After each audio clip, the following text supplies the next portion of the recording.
My beloved child, before your mind runs toward the things still left unfinished, let your heart become still in my presence. I do not stand far away observing you like a passerby.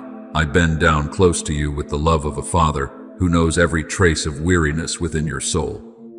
There are things I desire to place within you today, not as a fleeting comfort, but as a living seed sown into the deepest soil of your heart. I will instruct you and teach you in the way you should go. I will counsel you with my eye upon you. As in Psalm Kolomekumentakaks, Kahadiksen. Do you see? My gaze is not a cold gaze of judgment, but a gaze that guides, shelters, and restores. When you open your heart to receive my word, you do not merely hear with your ears. You begin to recognize with your soul that every step you take is being covered by a quiet yet perfectly precise care. There are days when you think your life is made only of small things, ordinary mornings, silent spaces no one sees, and sighs you hide behind a smile. But my child, in my kingdom, no moment is meaningless when it is placed in the light of faith. A tear you shed in silence, a prayer you have not yet fully spoken, a holy desire just beginning to rise in your heart, all of it is seen by me. The Lord does not see as man sees.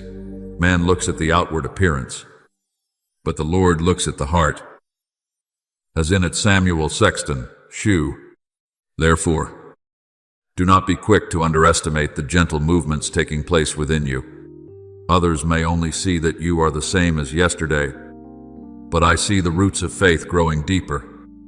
I see your heart becoming tender again, and I see the eyes of your spirit slowly being washed clean from the dust of fear. I want to teach you a new way of seeing, not the hurried sight of someone who measures only by circumstances, but the sight of one who knows that behind the mist, the Father's hand is still arranging all things. When your eyes stop only at what is in front of you, storms can easily unsettle you, but when your heart learns to look at what I am doing, you will find peace even in the midst of things that have not yet been explained. For we walk by faith, not by sight. As in 2 Corinthians 5:7, faith does not deny reality, but places reality beneath my greater light. You may still see hardship, but hardship will no longer rule over you. You may still see a door that is not opened, but you will no longer conclude that I have forgotten. You may still pass through a dim and unclear day, yet within your heart, the quiet lamp will remain burning.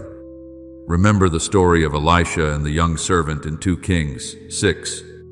When the city of Dothan was surrounded by the enemy, the servant saw only horses, chariots, and soldiers encircling them, and his heart trembled. But Elisha did not panic, because he was seeing with a deeper vision. He prayed, "O Lord, please open his eyes, that he may see." And when the servant's eyes were opened, he saw the mountain full of horses and chariots of fire surrounding Elisha. My beloved child, what I want you to understand is this. My protection is often present before you recognize it. My heavenly armies do not arrive only when you see danger. I have already sent protection ahead of you from the time before you even knew you needed to be guarded. Therefore, when fear says that you are surrounded, ask me to open the eyes of your heart, so you may see that what surrounds you is greater than what opposes you. From today onward, do not look at life only through eyes that have grown accustomed to anxiety. Let me purify the way you observe yourself, others, and the seasons you are passing through. There are things you once called delays, but in truth, they were preparation. There were silences you once feared, but in truth, they were places where I was making your heart stronger. There were paths that were closed, but in truth, they were fences of love, keeping you from what did not belong to my promise. The eye is the lamp of the body. If your eye is clear, your whole body will be full of light. as in Matthew 6:22. When the sight within you is healed, your whole life begins to change. Your words become gentler. Your reactions slow down. Your gratitude grows deeper. And peace is no longer a visitor passing through, but a dwelling place. I am inviting you into a life that knows how to behold in holiness, not so that you would separate yourself from the world, but so that you may walk in the midst of the world without letting its noise steal your clarity. When you look upon a new morning, see it not merely as time passing, but as mercy being given once again. When you meet someone who irritates you, look deeper than your first reaction, because perhaps I am teaching you patience, compassion, and maturity. When you face a small task in your day, do it as though you were offering me a quiet sacrifice. For whatever you do it wholeheartedly, as unto the Lord. According to Colossians 3:23, you do not need to wait for great moments in order to live spiritually. It is faithfulness in small things that will open your eyes to the beauty of what is eternal. And when your heart grows weary, return to me. Do not force yourself to be strong by your own strength, and do not blame yourself for the times when you cannot see clearly. A child is not abandoned by his father simply because he does not yet understand the whole path. I will carry you through the places where you do not yet have the strength to walk, illuminate what you do not yet have the wisdom to discern, and guard you from the voices that would darken your soul. Your word is a lamp to my feet and a light to my path. As in Psalm 119:1. The light I give does not always reveal the entire journey, but it is always enough for the next step. You do not need to see the whole future in order to have peace. You only need to know that the one who is leading you is faithful. So, my beloved child, look back upon your life with eyes that have been touched by me.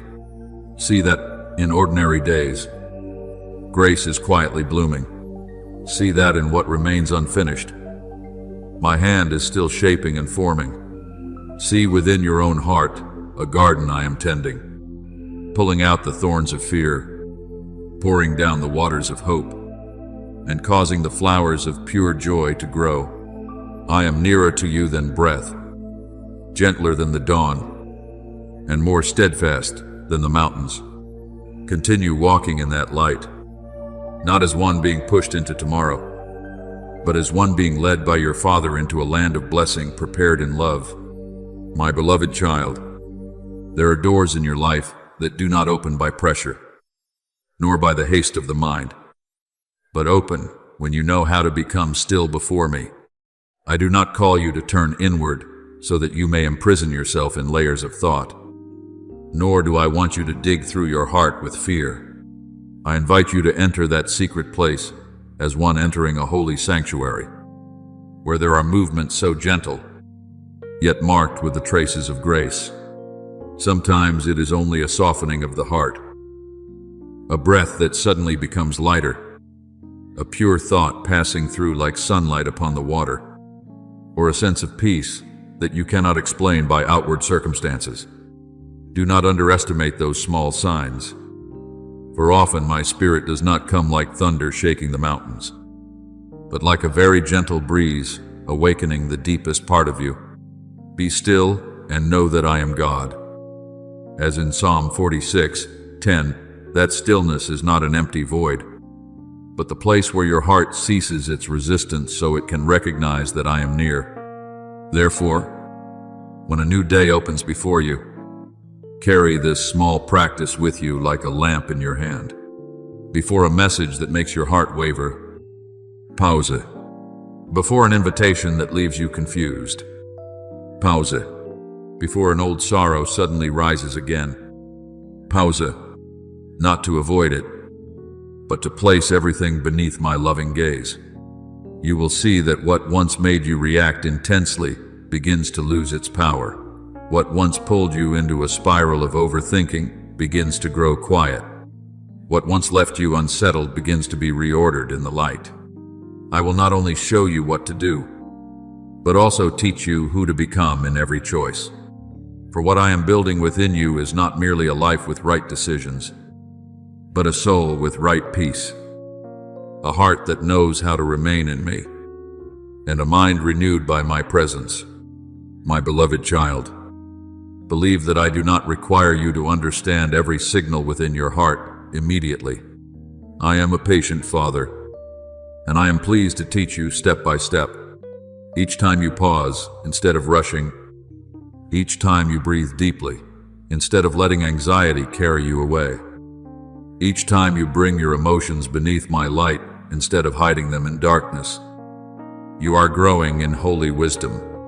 Then a day will come when you realize that peace is no longer something distant that you must search for in moments of crisis, but has become the quiet, underlying rhythm of your life. Then you will walk among crossroads without panic, face questions without losing yourself, and choose with a heart anchored firmly in me. I am there, in the smallest silence, in the gentlest breath, in the softest light leading you toward life. My beloved child, I want you to understand that the places where I meet you are not always covered with the radiant light of extraordinary moments. Often, I draw very near in the simplicity of an ordinary day, when your hands are touching small tasks, when your steps pass along a familiar path, when your room is being arranged in quiet order. Do not think that only when you kneel in prayer can your soul hear me. There are words I sow into you while you are washing a cup, wiping a table, folding a garment, or standing still by the window watching the light change color across the sky. Whatever your hand finds to do, do it with all your might, as in Ecclesiastes 9:10. But I want you to do it not with tension, but with an awakened heart, knowing that even the smallest task can become an altar when you do it in my presence. When you return to listen in the secret place within, you will gradually recognize that peace is not a rare visitor who comes only during carefully prepared sacred hours. My peace can soak into the most ordinary rhythm of life, like morning dew sinking into the soil, quiet yet softening everything, a slower breath in the midst of busyness, a gentler response before something unpleasant, a clear thought appearing when you thought you were overwhelmed. All of these are traces of me passing through your soul. You will keep in perfect peace the one whose mind is stayed on you. As in Isaiah 26:3, that peace does not require circumstances to be perfect. It only needs your heart to stop wandering too far from me, so it may be anchored again in the steadfast love of its Father. Therefore, see, every time you pause to recognize your own heart as a private meeting with me, you do not need lengthy words or a solemn setting. You only need a heart willing to open the door. When you ask yourself, what is moving within me? What is weighing on my heart? What is inviting me to step closer to the light? Then you are placing your soul beneath my care. Let us examine and test our ways and return to the Lord. As in Lamentation true, Courant, the self-examination I teach you is not meant to condemn you, but to free you from invisible bonds. I do not want you to be pulled along by the hurried calls of the world, nor do I want you to live as one who merely reacts to every outward collision. I want you to become a child with a bright inner life, deep roots, and the ability to pause before losing peace. Remember Moses, my beloved child. I did not call him amid the noisy palaces of Egypt, nor did I awaken his mission through the applause of the crowd. I met him while he was tending sheep in the wilderness, in a repeated task that seemed to have nothing extraordinary about it. Yet right there in that desert place, the bush burned without being consumed. And I said, "Take off your sandals from your feet, for the place where you are standing is holy ground." As in Exodus 3:5. Do you see? What made that place holy was not that it appeared radiant in the eyes of the world, but that I was present there. In the same way, your small kitchen, your familiar road, your work desk, and the quiet corner of your room can all become holy ground when you recognize that I am with you in every rhythm of life. There are times when you think true change must come through a great event, a powerful sign, or a clear reversal. But I often build what is lasting through very small layers of grace. Each time you pause instead of speaking hastily, I am teaching you self-control. Each time you observe your sadness without allowing it to swallow you, I am teaching you courage.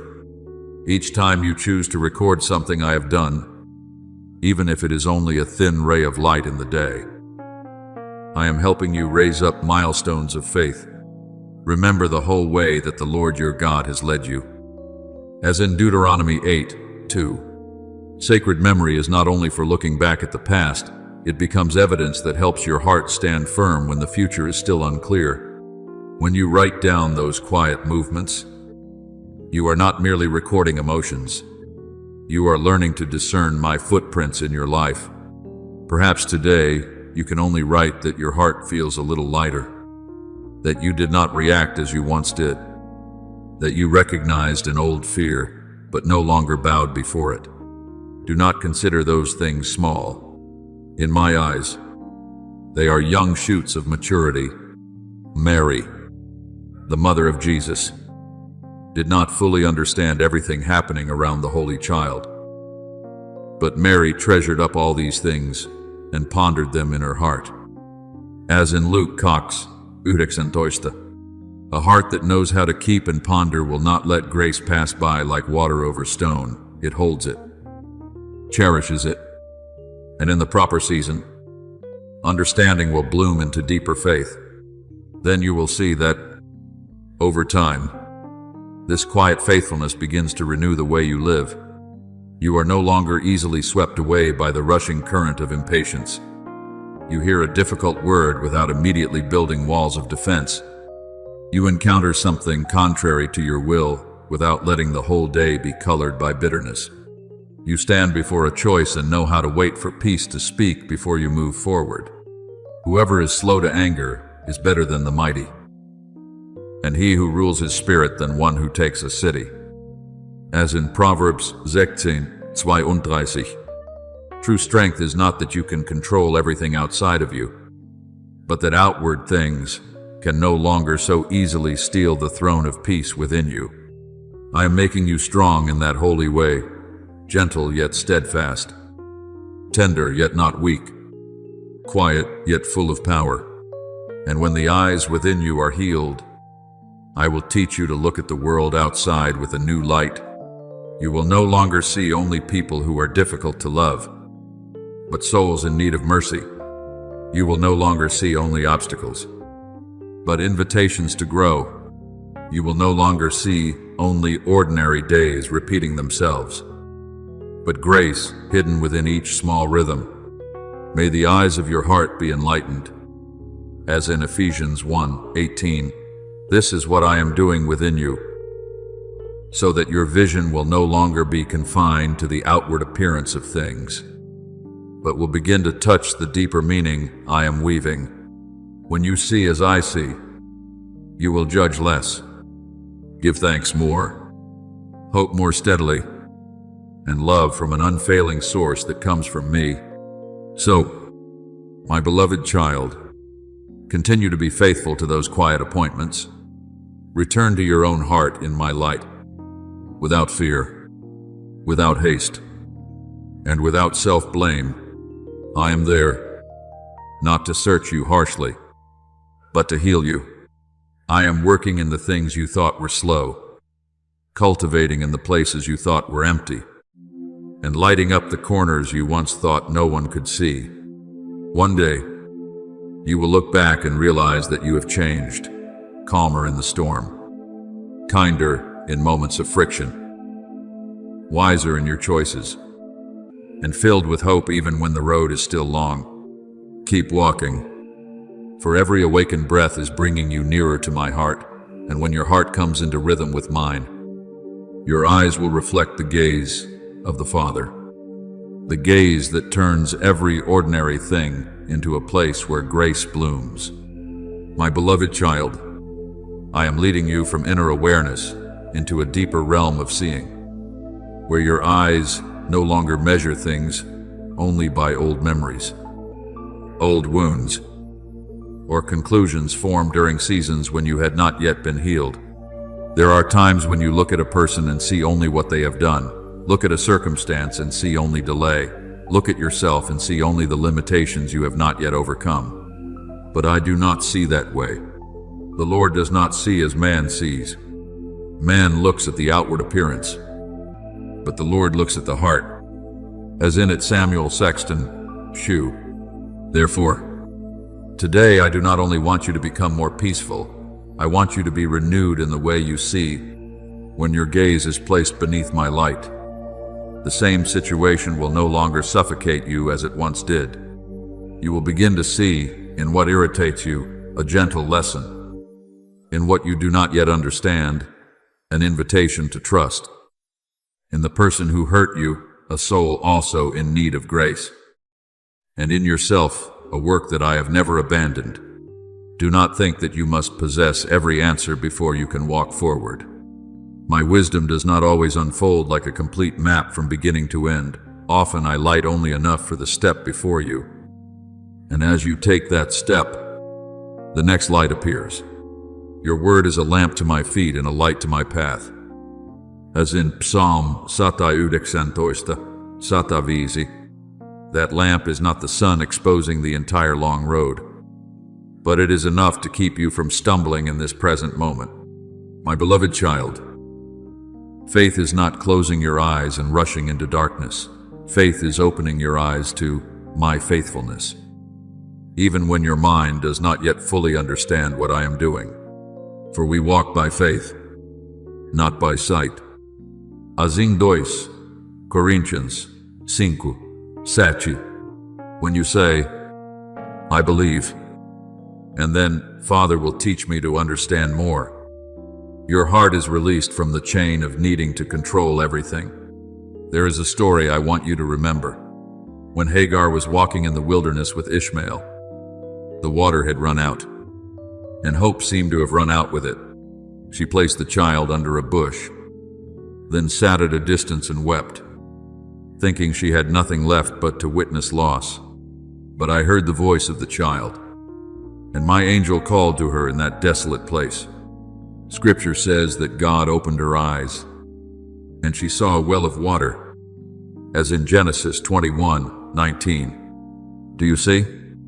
The well did not necessarily appear only at that moment.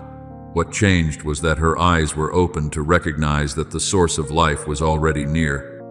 In the same way, there are seasons when you think you have been left behind in dryness, but in truth, grace has been placed nearer than you realize. What you need is not only a new circumstance, but a gaze touched by me, so you may see water in the place you once called a desert. Therefore, I want you to learn to carry a holy lens into each day you live. Do not let your morning begin with the question, what will make me anxious today? Begin instead with one of my attributes, and let it cover the way you look at everything. If today you choose my faithfulness as your lens, you will not be so quick to conclude that you have been forgotten simply because a door remains closed. You will remember that I still keep covenant, still work in silence, and still sustain you through things you cannot see. The steadfast love of the Lord never ceases. His mercies never come to an end. They are new every morning.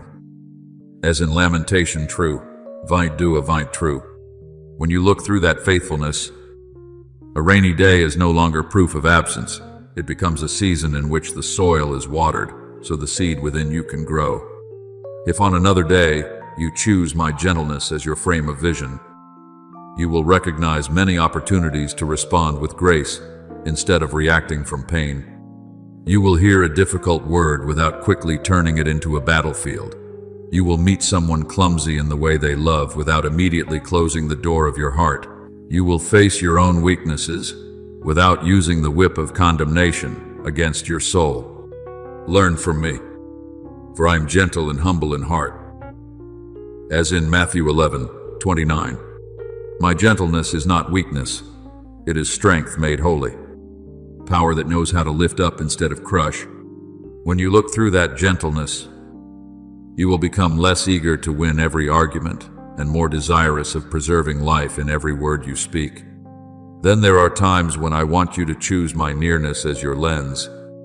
Then you will no longer seek me only in great signs and wonders, but will recognize me in the breath lifting your chest, in the stillness between two thoughts, in a breeze passing through the window, in a line of scripture that suddenly touches the very place in your heart that needs comfort. The Lord is near to the brokenhearted, as in Psalm 34:18, I am not far away, so that you must cry out loudly before I can hear. I am so near that when you become still, you will realize I have been standing there all along. A healed vision will help you see that my presence does not depend on intense emotions, but remains as steady as the ground beneath your feet. My beloved child, pray as one who knows that your eyes need to be opened each day. Open my eyes, that I may behold wondrous things from your law. As in Psalm 118, spiritual eyes do not become bright on their own through experience, position, or age. They are illuminated by humility and a willingness to let me teach you. Perhaps today you still do not understand why certain things had to happen the way they did.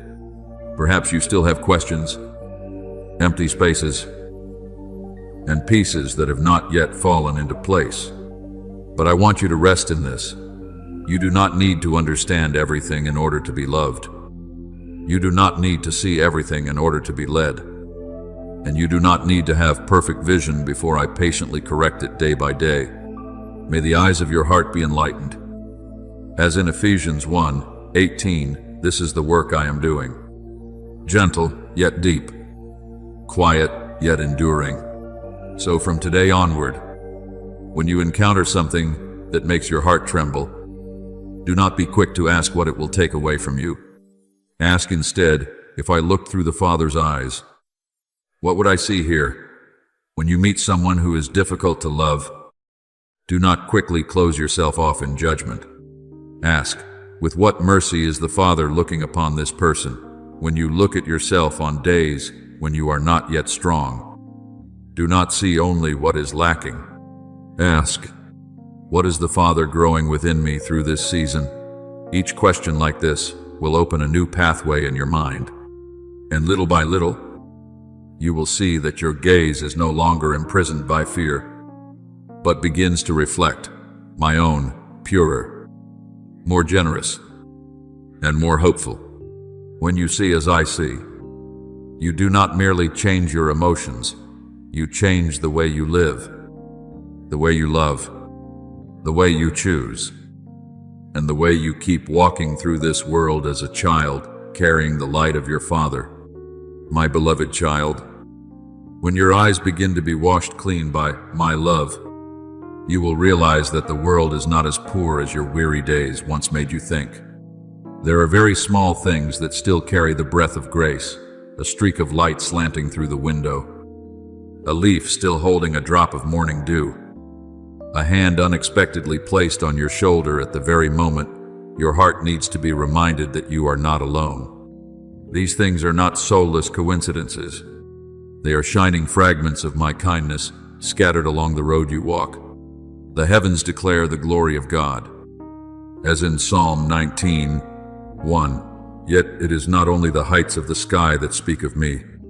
Even the most ordinary things are whispering that my hand still upholds creation, still keeps the rhythm of life, and still tenderly cares for every small part of your day. Therefore, do not wait until everything becomes great before you believe that I am at work. There are miracles that do not come with a loud sound, but through a very gentle turning in the way you see. When something does not happen as you expected, you are often quick to think that the door of goodness is closed. But, my child, My vision reaches beyond the horizon your eyes have not yet touched. What you call delay may be protection. What you call loss may be deliverance. What you call a detour may be the road I use to make your heart steadier before you step into something greater. All things work together for good for those who love God.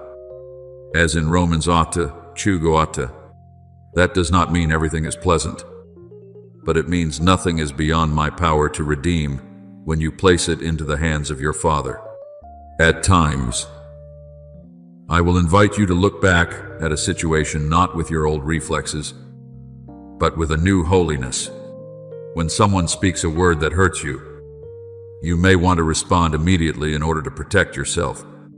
When something happens against your will, you may be quick to conclude that you have been overlooked. But before you allow emotion to take the reins, pause with me. Take a deep breath. Then ask in the secret place, if the Father looked at this, what would he see? That question does not weaken the truth, nor does it force you to deny what is wrong. It simply brings the truth out of the darkness of pain and places it in the light of love. Be quick to hear, slow to speak, slow to anger. As in James 1:19, for many times, if you only slow down by one breath, you will see that behind an awkward action is a weary soul. Behind a hard word is a wound not yet healed. And behind an unpleasant situation is an opportunity for you to sow gentleness instead of adding more thorns. I want you to remember the story of Peter and Cornelius in Acts 10. Peter once carried within him the familiar boundaries of tradition and an old way of seeing. But when I opened a vision to him, then led him to the house of Cornelius, he began to understand that I do not look at people through the walls that human beings build. He declared that God shows no partiality, but in every nation, the one who fears him and does what is right is pleasing to him. Do you see? When Peter's eyes were opened, someone who might once have been considered outside was suddenly seen within the vast plan of my mercy.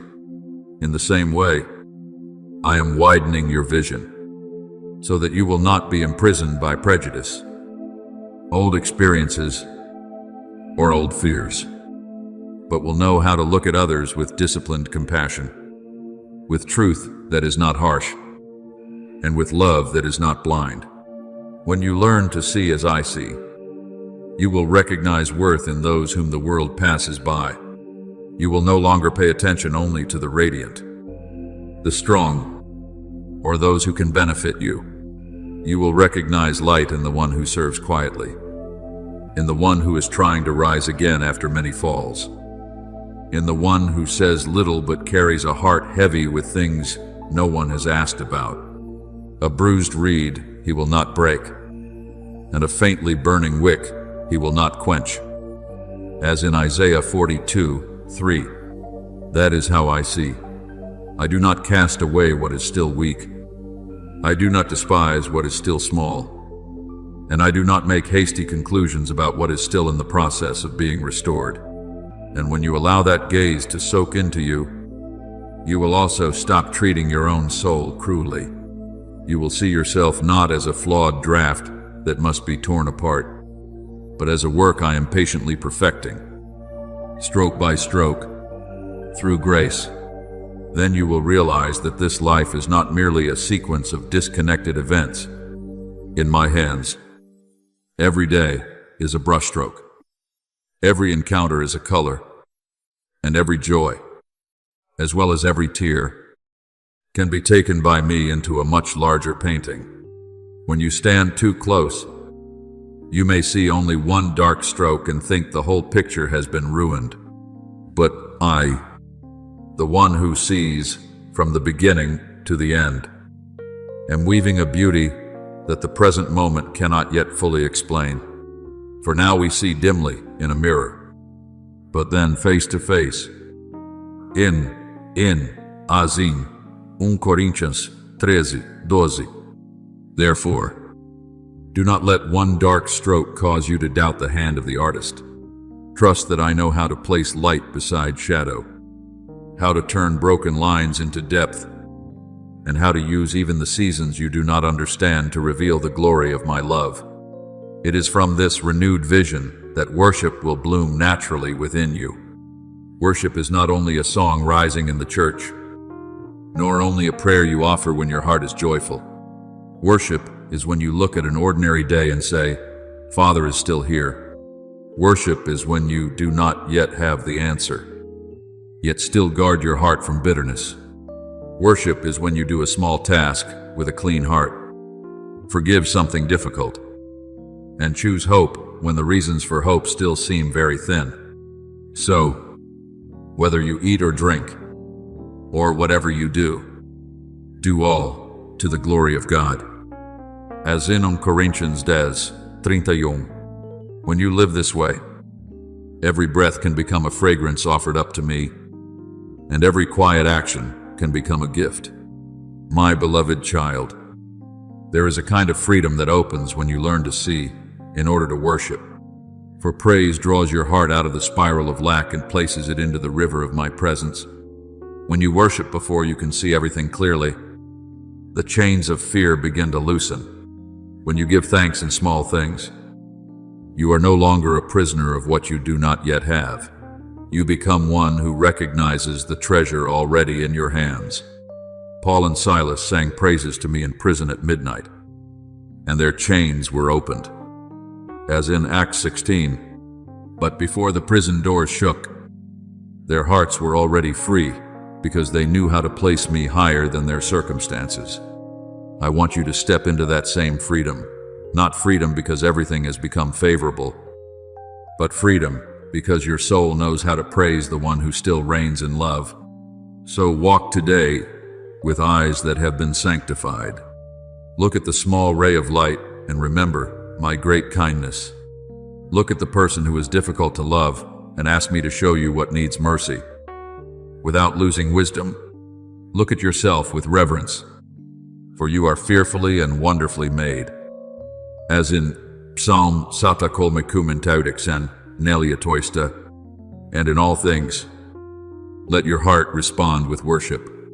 When you see as I see, you will live as one dwelling within a vast sanctuary, where the sky, the room, the road, the work, the tears, and the smile can all become places of encounter with the Father. Then your life will no longer be only something you go through, but a song you offer to me, breath by breath, day by day, until your gaze is completely joined with my light, my beloved child. I want you to understand that worship is not only a song that rises when your heart feels light, but also a lamp lit in the deepest night of the soul.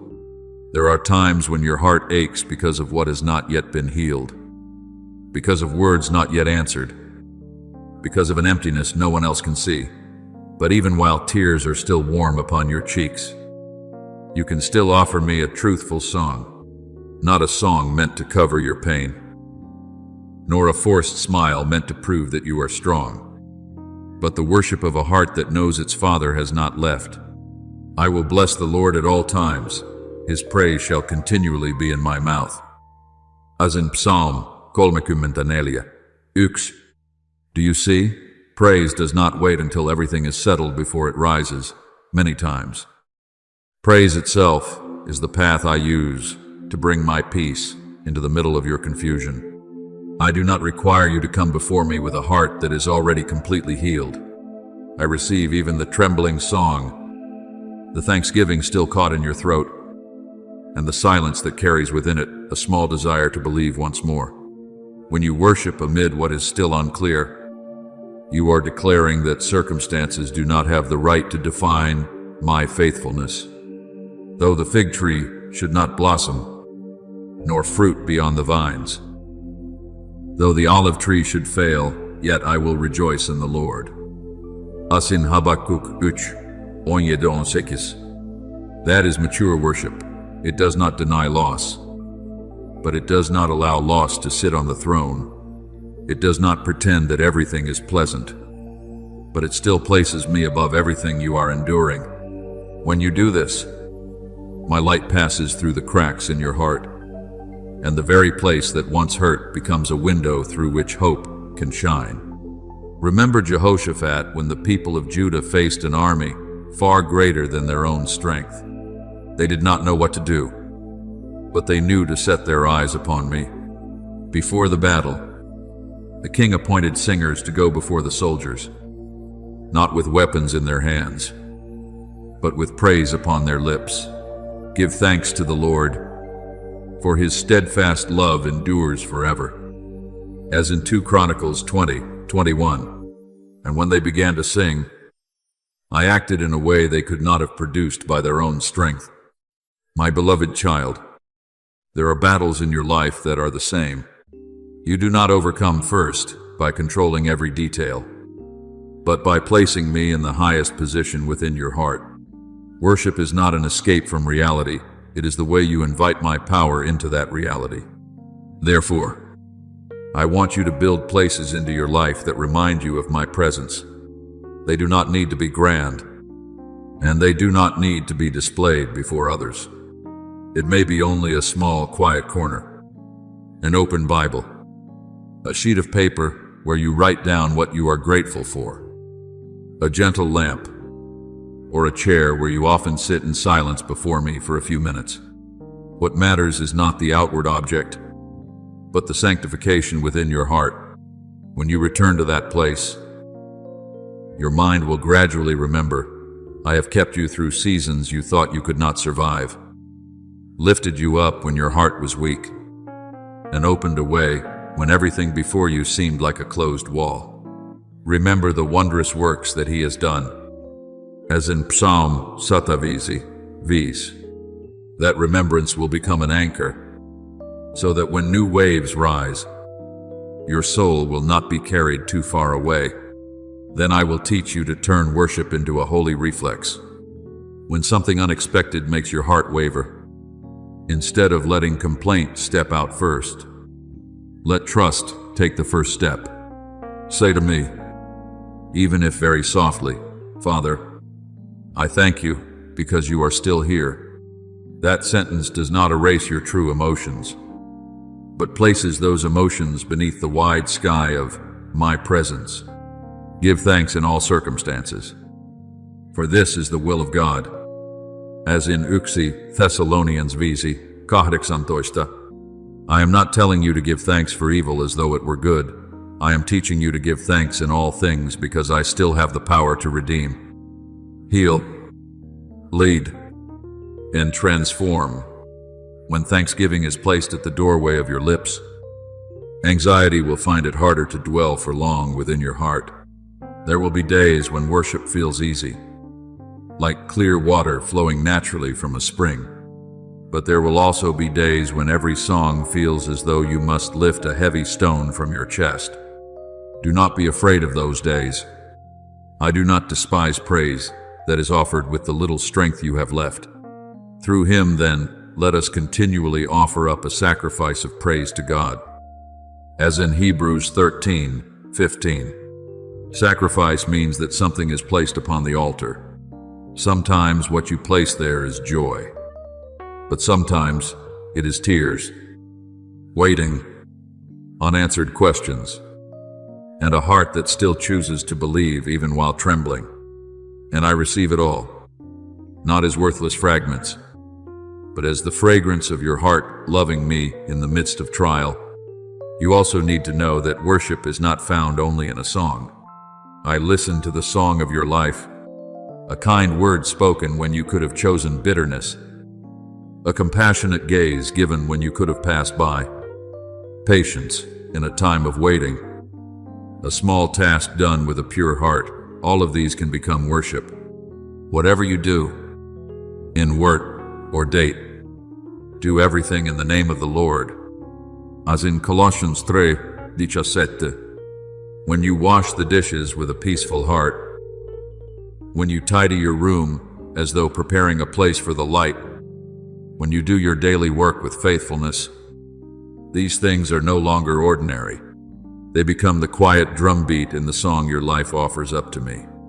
And as you continue to live this way, day by day, you will realize that your heart becomes lighter, not because every burden disappears at once, but because you are no longer carrying them alone. Your eyes will become brighter, because gratitude wipes away some of the dust of complaint.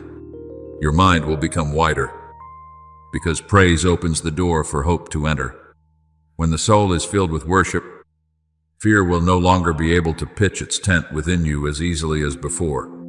And from that place, I will lead you deeper into surrender. For the one who knows how to worship me in a day that is still unclear will also learn how to trust me before seeing the outcome. Trust in the Lord with all your heart, and do not lean on your own understanding. As in Proverbs 3:5, my beloved child, the one you praise is also the one who is guarding the road you walk. The one who receives your worship is also the one who upholds every step you take with mercy that never runs dry. My beloved child, there is a very deep freedom I want to lead you into, the freedom of a soul that no longer has to grip everything tightly, as though the whole world would collapse if you let go. I know there have been seasons when you became accustomed to living in calculation, always trying to predict the outcome, always preparing for the worst, always straining to keep everything under control. But my child, your hands were not created to carry the burden of all tomorrow. I have said, cast all your anxieties on him, because he cares for you. As in at Peter Fem, Shu, surrender does not mean you lose responsibility, nor does it mean you give up in helplessness. Surrender is when you take what is precious, what is unclear, what you are afraid to lose, what you do not know how to handle, and place it into the hands of the one who loves you more than you can understand, trusting that, in my hands, all things will be arranged with wisdom, not with panic. I am not telling you to stop walking. I am teaching you not to walk alone. Each day, before the things that seem very small, learn to offer them to me through silent prayers, as natural as breath. Before you send a message that may unsettle your heart, say, Father, I place these words in your hands. Before you enter a difficult conversation, say, guide my lips in peace. Before you begin your work, before you leave the house, before you make a decision that leaves your heart uncertain, entrust that moment to me.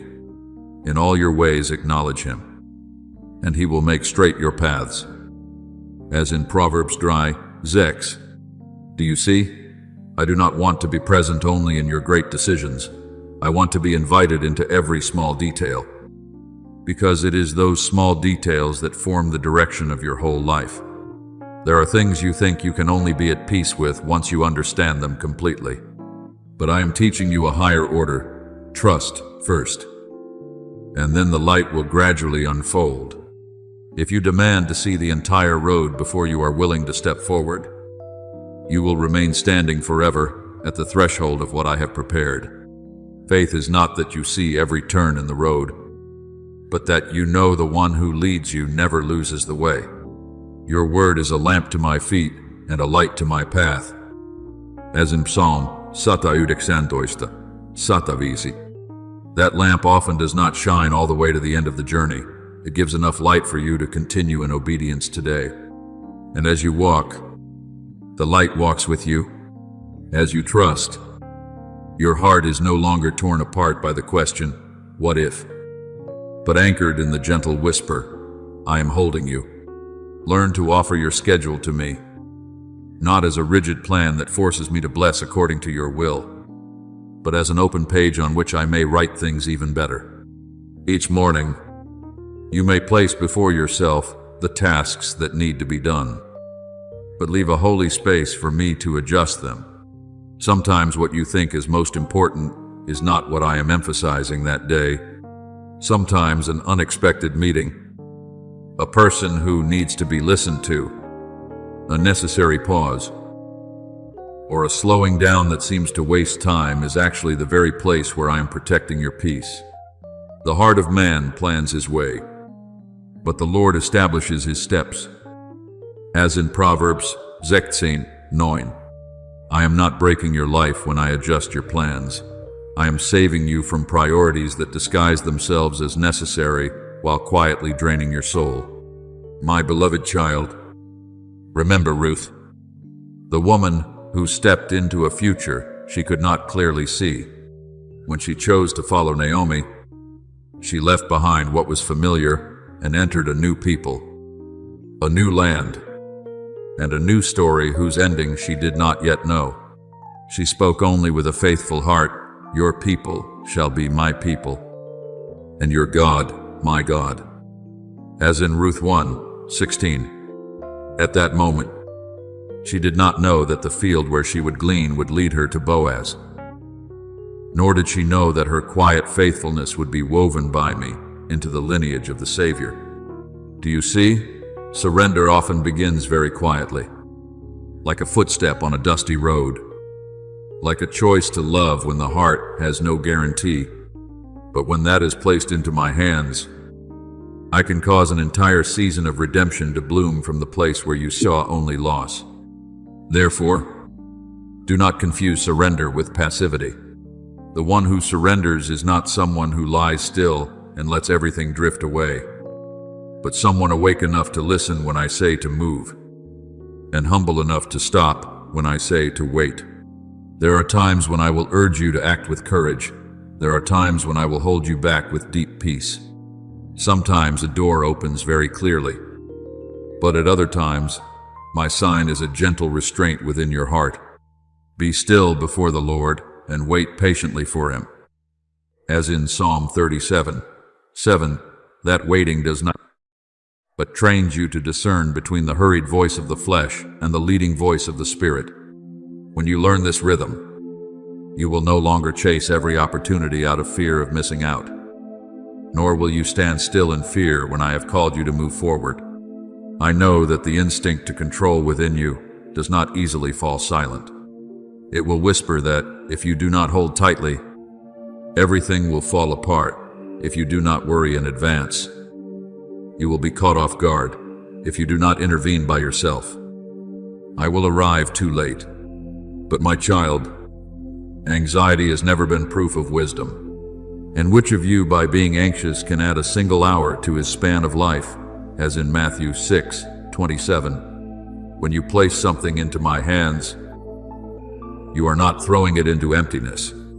You are entrusting it to the one who knows the season of sowing, the season of sprouting, the season of blossoming, and the season of bearing fruit, like a seed buried in the soil. There is a time when it disappears from your sight, yet in the soft darkness of the earth, life is still quietly at work. Surrender is trusting that life, even when the surface shows no sign to reassure you, then you will realize that the more you surrender, the lighter your shoulders become.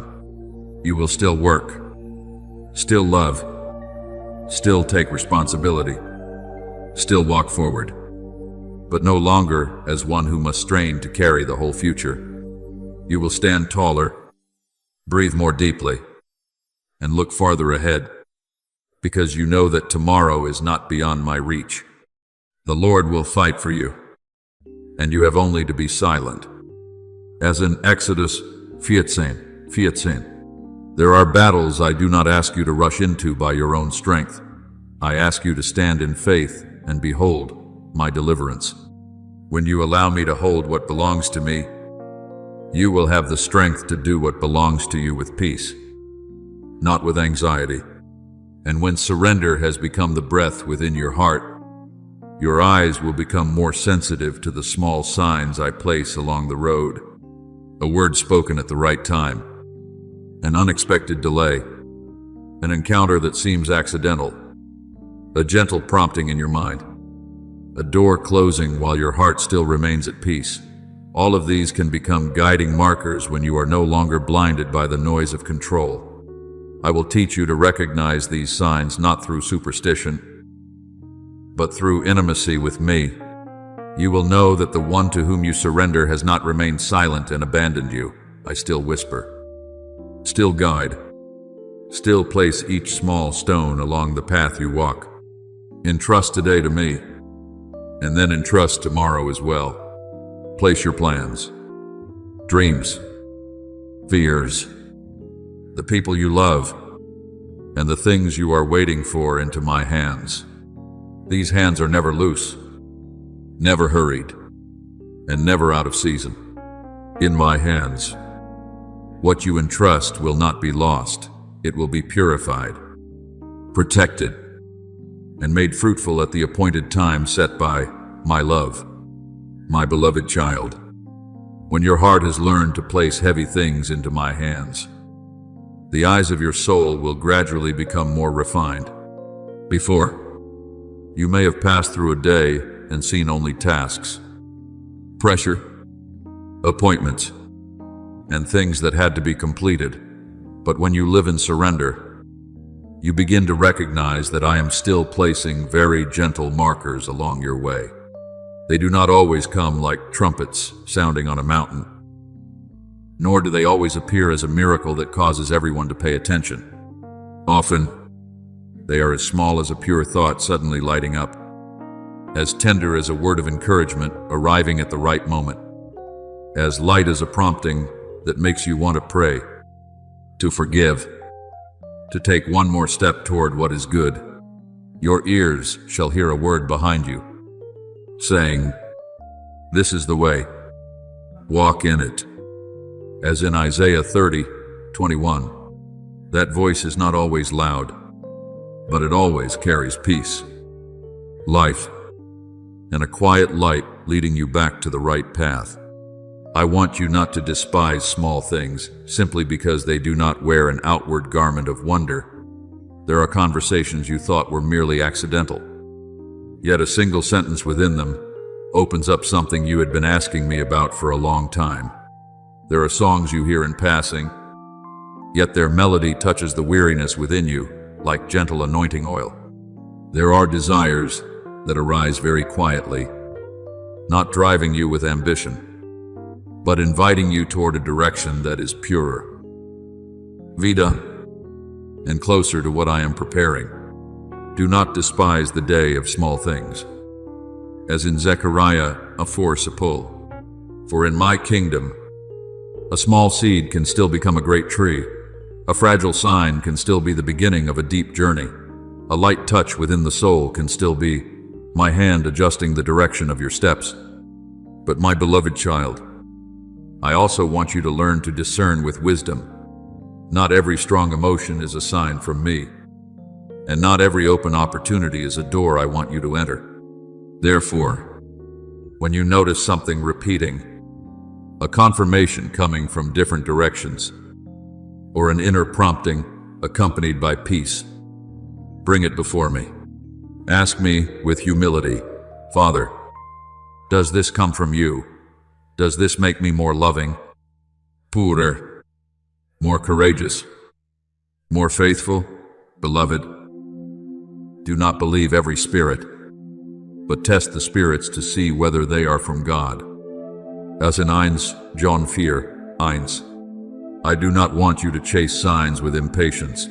I want you to follow my leading with an awakened heart, one that knows how to listen and how to wait. Remember Gideon, the one who once felt small among an oppressed people. When my angel called him a mighty man of valor, he could not immediately see himself through that gaze. He asked me for confirmation through the sign of the fleece, when dew rested on the fleece while the ground remained dry. And then the next time, the ground was wet while the fleece remained dry. As in Judges 6, I patiently met him in his weakness, not to nourish doubt, but to help his faith rise to its feet.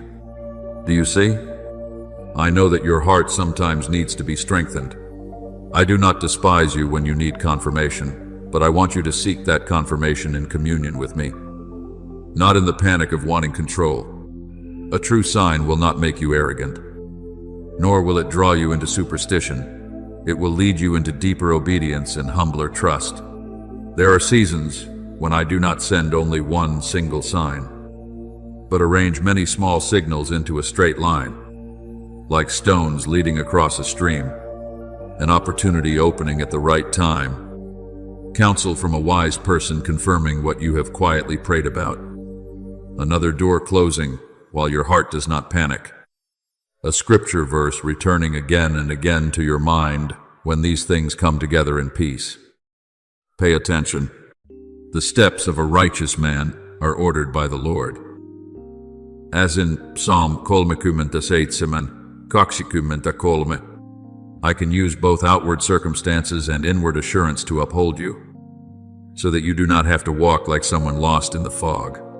But remember, the sign does not replace me. The sign is only the finger pointing the way. I am the one you need to look up to. The world often hungers for what is dazzling, but I often choose gentleness to teach you intimacy.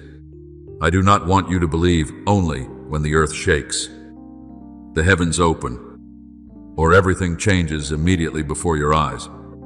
I want you to know how to recognize me in things so small that the hurried would overlook them. When others see only an ordinary meeting, you may recognize an invitation. When others see only an inconvenient delay, you may recognize a fence of protection. When others see only an uneasy feeling, you may recognize the Spirit gently telling you to pause. The spirit of man is the lamp of the Lord, searching all the innermost parts. As in Proverbs 20:27, I am training you to have eyes that can see beneath the surface and ears that can hear behind the noise. What I desire from you is not merely that you see and then keep it as a beautiful memory. When I place a sign before you, I am inviting you to respond. If I awaken a holy desire within you, bring it into prayer. Nourish it with my word, and let it be tested over time. If I open an opportunity, do not rush into it merely because you are excited, but also do not step back merely because you are afraid. Seek peace. Ask for wise counsel, and then move when I give clarity. If I use a word, an encounter, or a touch within your heart to remind you to forgive, begin with one small action. Be doers of the word, and not hearers only. As in James 1:22, a sign truly becomes a milestone only when you allow it to lead you into obedience. And as you faithfully respond to each small thing, your faith will grow quietly yet firmly. You will look back and see that I did not lead you with scattered fragments, but with a thread of love connecting one day to the next. Things that once seemed random will appear as the skillful weaving of my hand. The times you paused at the right moment, met the right person, heard the right word, avoided the right door. I stepped forward at the right time. All of these will become a testimony that I was still going before you. My beloved child, keep opening your heart. Keep remembering. Keep asking. Keep responding. I have not left you alone in this journey. I am still placing gentle markers along the road you walk, not so that you would depend on signs, but so that you would trust more and more in the one who is lovingly guiding you through even the smallest steps. My beloved child, there is a very gentle grace growing within you every time you know how to pause and recognize the traces I place along the way. When you are no longer too busy with the questions of when something will happen or how something else will be resolved, you begin to live more deeply in the present moment. Your mind stops running too far into tomorrow. Your heart becomes less stretched by things that have not yet come, and your eyes learn to see my hand even in today's small step. Do not be anxious about tomorrow, for tomorrow will be anxious for itself. As in Matthew 6:34, I do not say this so that you would live carelessly, but so that you would understand that my grace is given day by day, breath by breath, moment by moment, in just the measure you need. When you recognize a small reminder, a gentle arrangement, a timely slowing down, you will know that I am not absent from the journey. I am leading you by quiet milestones, placed in the right place and the right season, not so early that you are unready, and not so late that you are abandoned. There are things I use to lead you forward, but there are also things I use to bring you back inward, to the old rooms within your soul that still need light to visit them. A sudden word that moves you, a familiar scene that brings back something you thought you had forgotten, an encounter that causes your heart to touch an old sorrow. Do not be quick to fear those moments. Not every memory that returns comes to wound you again. Some memories are allowed to rise because the time has come for me to heal them. He heals the brokenhearted and binds up their wounds. As in Psalm Satan eliakumentaseitsimen, kolome. I do not enter your past like one digging through ashes in order to condemn. I enter as the Redeemer, carrying gentle anointing oil, clear water, and a light that can turn the place once wounded into a testimony of my kindness. My beloved child, your past is not an abandoned territory left behind you. I am still the Lord of the days you have already walked through, just as I am the one who holds the days still to come. There may have been seasons when you did not understand why you had to endure, why a single word could leave such a lasting mark, or why a loss you thought had passed could still quietly shape the way you see yourself and others. But today, I want you to let me place my gaze upon those places. When you look at the past alone, you easily see only mistakes, wounds, disappointments, or things you wish had been different. But when you look with me, you will see something more. I was there, quietly keeping you from being completely broken, quietly carrying you through roads where you did not even know you were being carried. When you pass through the waters, I will be with you, and through the rivers, they shall not overwhelm you. As in Isaiah 43:2, that does not mean you were never hurt, but it means that pain has never had the final word over your life. Remember Joseph, the one who was sold by his own brothers, misunderstood, imprisoned, and forgotten for long years. If he had looked at his life only through the eyes of his wounds, he could have lived in bitterness until the end. But when my appointed time opened, he stood before those who had hurt him and said, "You meant evil against me, but God meant it for good." As in Genesis 50:20, do you see, I do not call evil good, nor do I deny that betrayal is painful. But my power can go deeper than what human beings have caused, turning a place that seemed to hold only loss into a path that saves many lives. In the same way, I want to heal your memories not by erasing every trace, but by lighting within them a redeemed meaning, so that what once bound you no longer has the authority to control your future. Sometimes healing begins very small. You remember an old matter, but this time you no longer tremble as before. You think of someone who once hurt you, but your heart is no longer pulled into the same storm. You look back at a weaker version of yourself, and instead of despising yourself, you feel compassion. That is a sign that I am at work. Therefore, if anyone is in Christ, he is a new creation. The old has passed away. Behold, all things have become new. As in 2 Coríntios 5:17. New does not always mean that you forget everything, often. New means that the old memory no longer burns you as it once did. It becomes a page I have rewritten with the ink of grace, so that when you open it, you no longer see only darkness, but also my hand patiently leading you to this day. I know there are memories that have formed quiet limitations within you. Because you were once abandoned, you fear trusting. Because you were once criticized, you fear stepping forward. Because you once failed, you shrink your own hope to avoid being hurt again. But, my child, I do not want you to live beneath the low ceiling built by pain. I want to raise the standard of hope within you, so that you no longer pray too small, simply because you fear disappointment too greatly.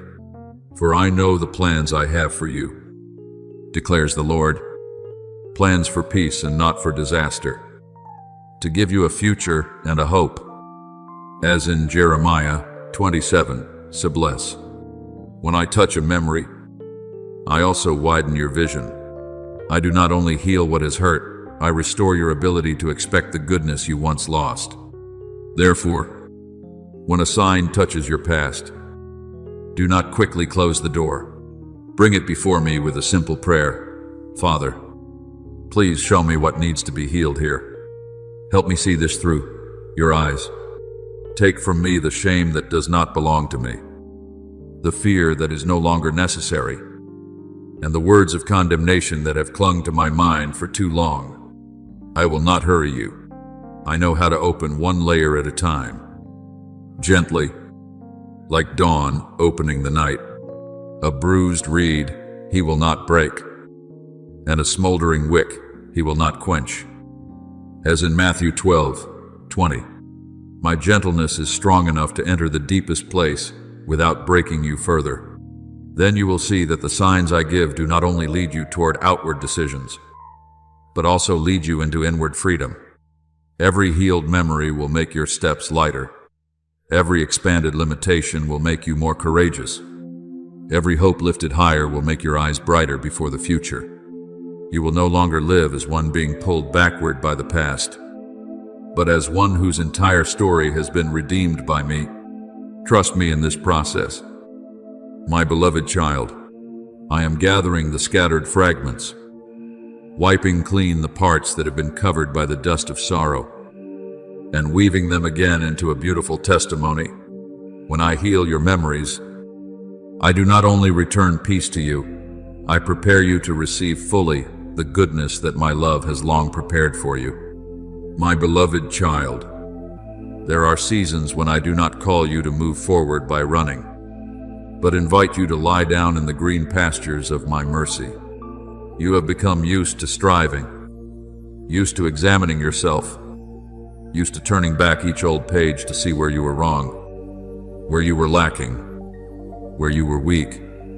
But today, I want you to learn a holy rest, where your soul is not interrogated, not condemned, and not forced to repair everything immediately. Come to me, all who labor and are heavy laden, and I will give you rest. As in Matthew 11:28, the rest I give is not an escape from truth, but the placing of truth beneath the light of love. In that light, you no longer see the past as a room containing only mistakes, but as a journey I have walked with you, where there were times you stumbled but were not left behind, times you were weak but were still carried, times you thought you could not make it through, but my hand quietly lifted you through. Therefore, I want you to have days when you stop being your own judge. Let your heart breathe in my kindness. Do not bring out every old fault and weigh it as though you must repay what my grace has already redeemed. Remember the times I protected you from what you could not see, the times I placed the right person beside you at the right moment, the times I turned a small word into great strength, the times your tears fell and I still counted every drop.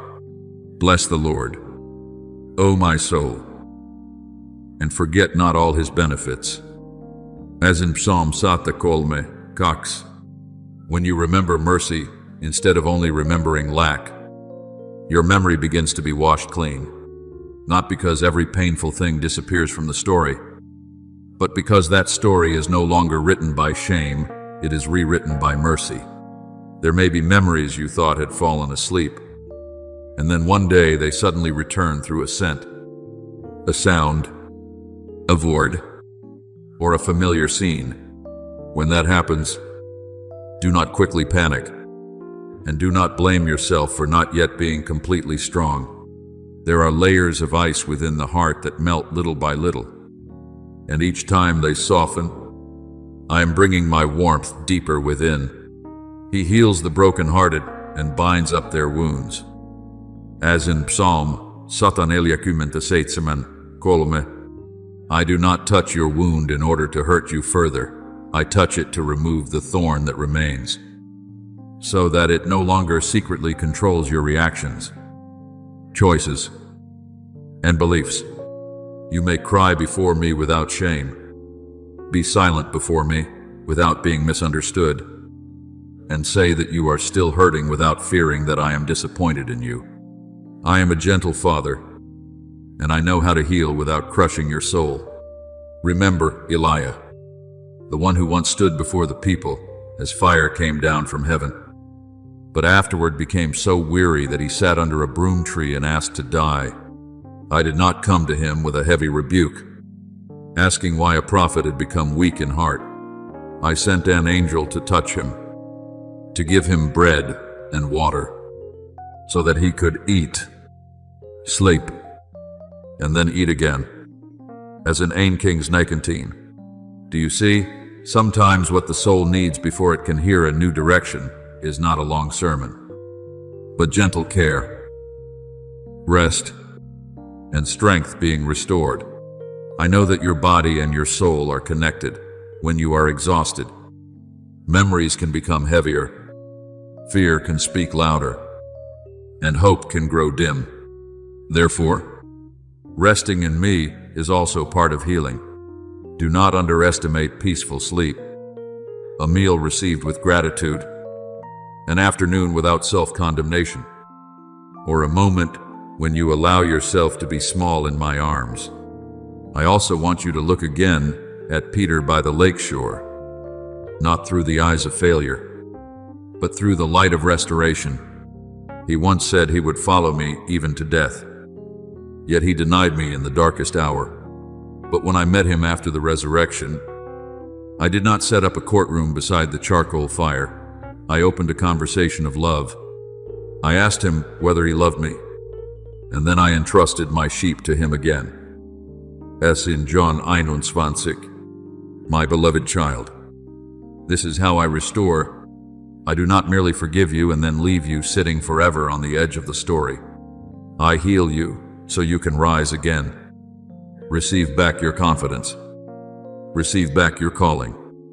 And receive back the capacity to love that sin and shame once tried to steal from you. The things you once did wrong are not stronger than my grace.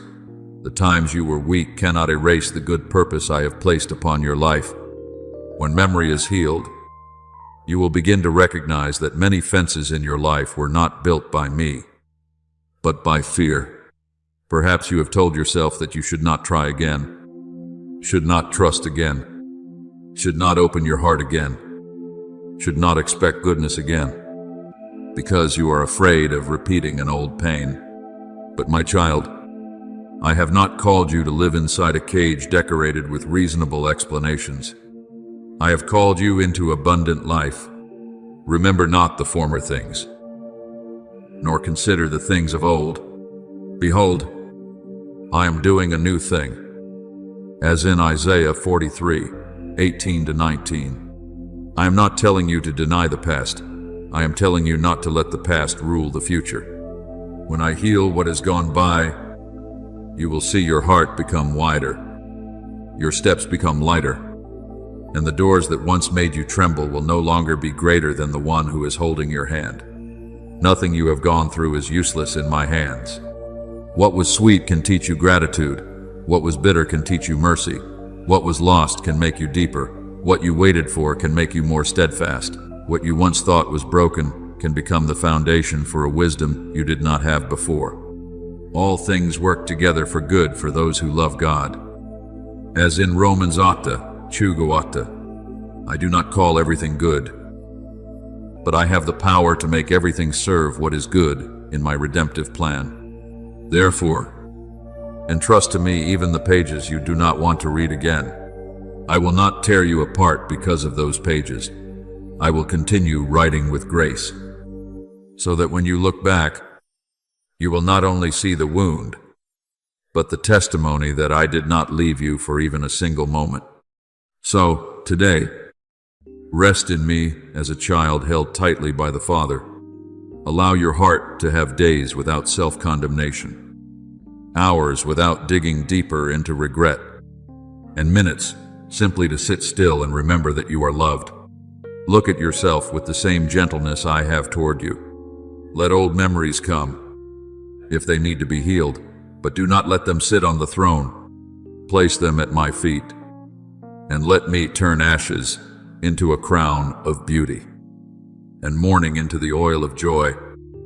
As in Isaiah 61:3, my beloved child, I am restoring you, not only so you will hurt less, but so you will dare to live open again, dare to hope more greatly, and dare to step into the new with a free heart. In my hands, not a single tear is wasted, not a single dark season is final, and not a single scar lies beyond the healing power of my love.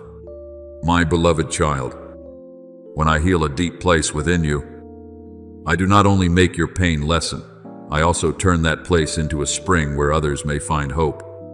There were wounds that once made you want to close your heart, but when they are placed in my hands, they are no longer chains. They become testimonies that my love can enter the darkest place and kindle light there. He comforts us in all our affliction, so that we may be able to comfort others. As in 2 Corinthians 1:4. Do you see? The healing I give does not stop with you alone.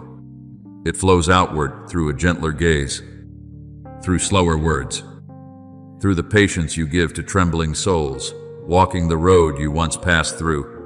When memory no longer rules you, your story begins to serve life. Others will look at you and see that a heart once cracked open can still sing, can still love, and can still keep walking with a beauty deeper than before. Therefore, do not be ashamed of the journey I have carried you through. I do not waste your tears, nor do I allow seasons of loneliness to become meaningless darkness.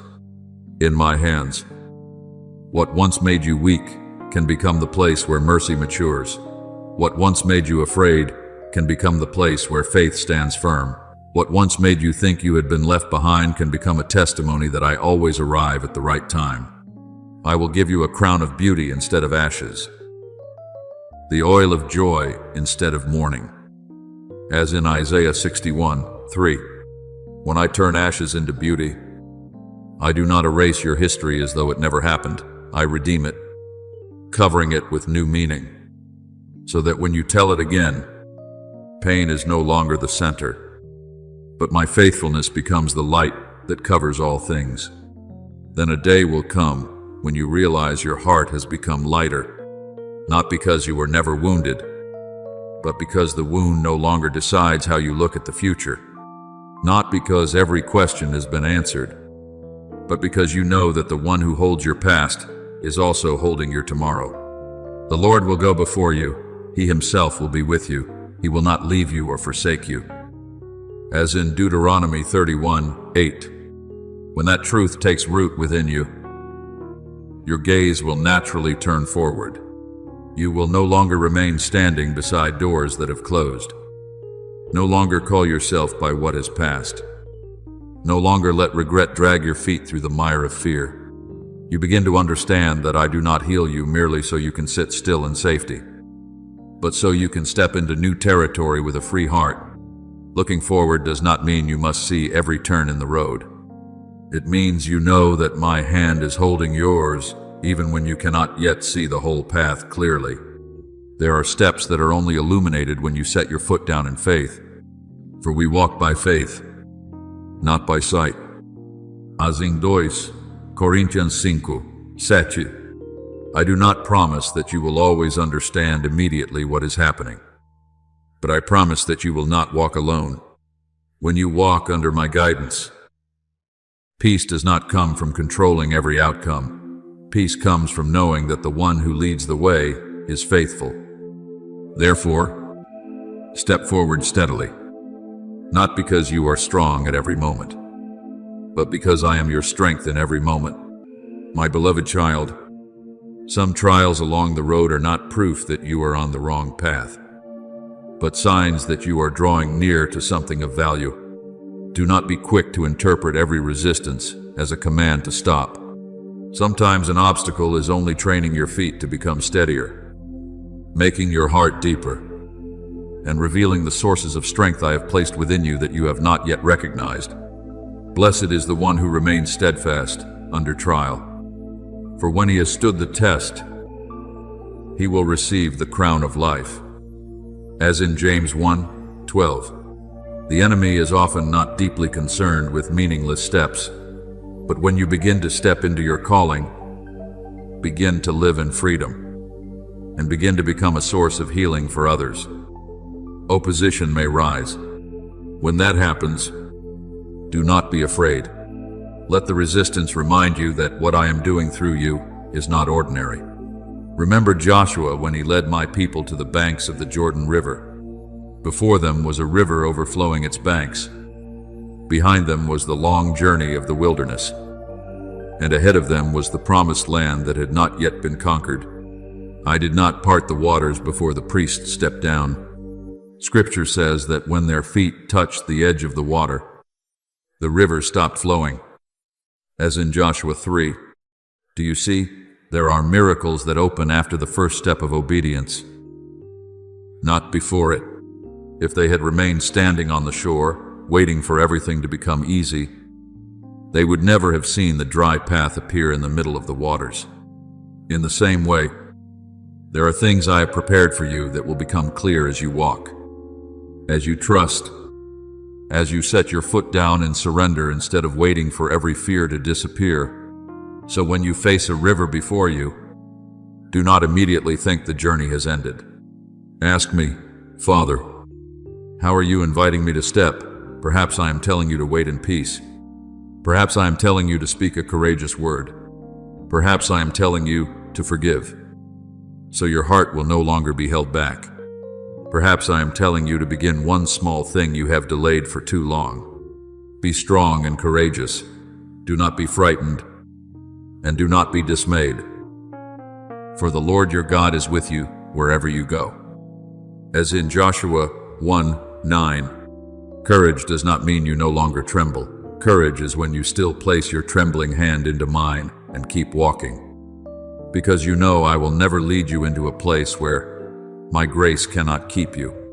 When you walk steadily, others will also be strengthened by your steadfastness. There are souls watching you, not to judge you, but to find a sign that they too can overcome. When they see that you are no longer imprisoned by the past, they will begin to believe that they too can be free.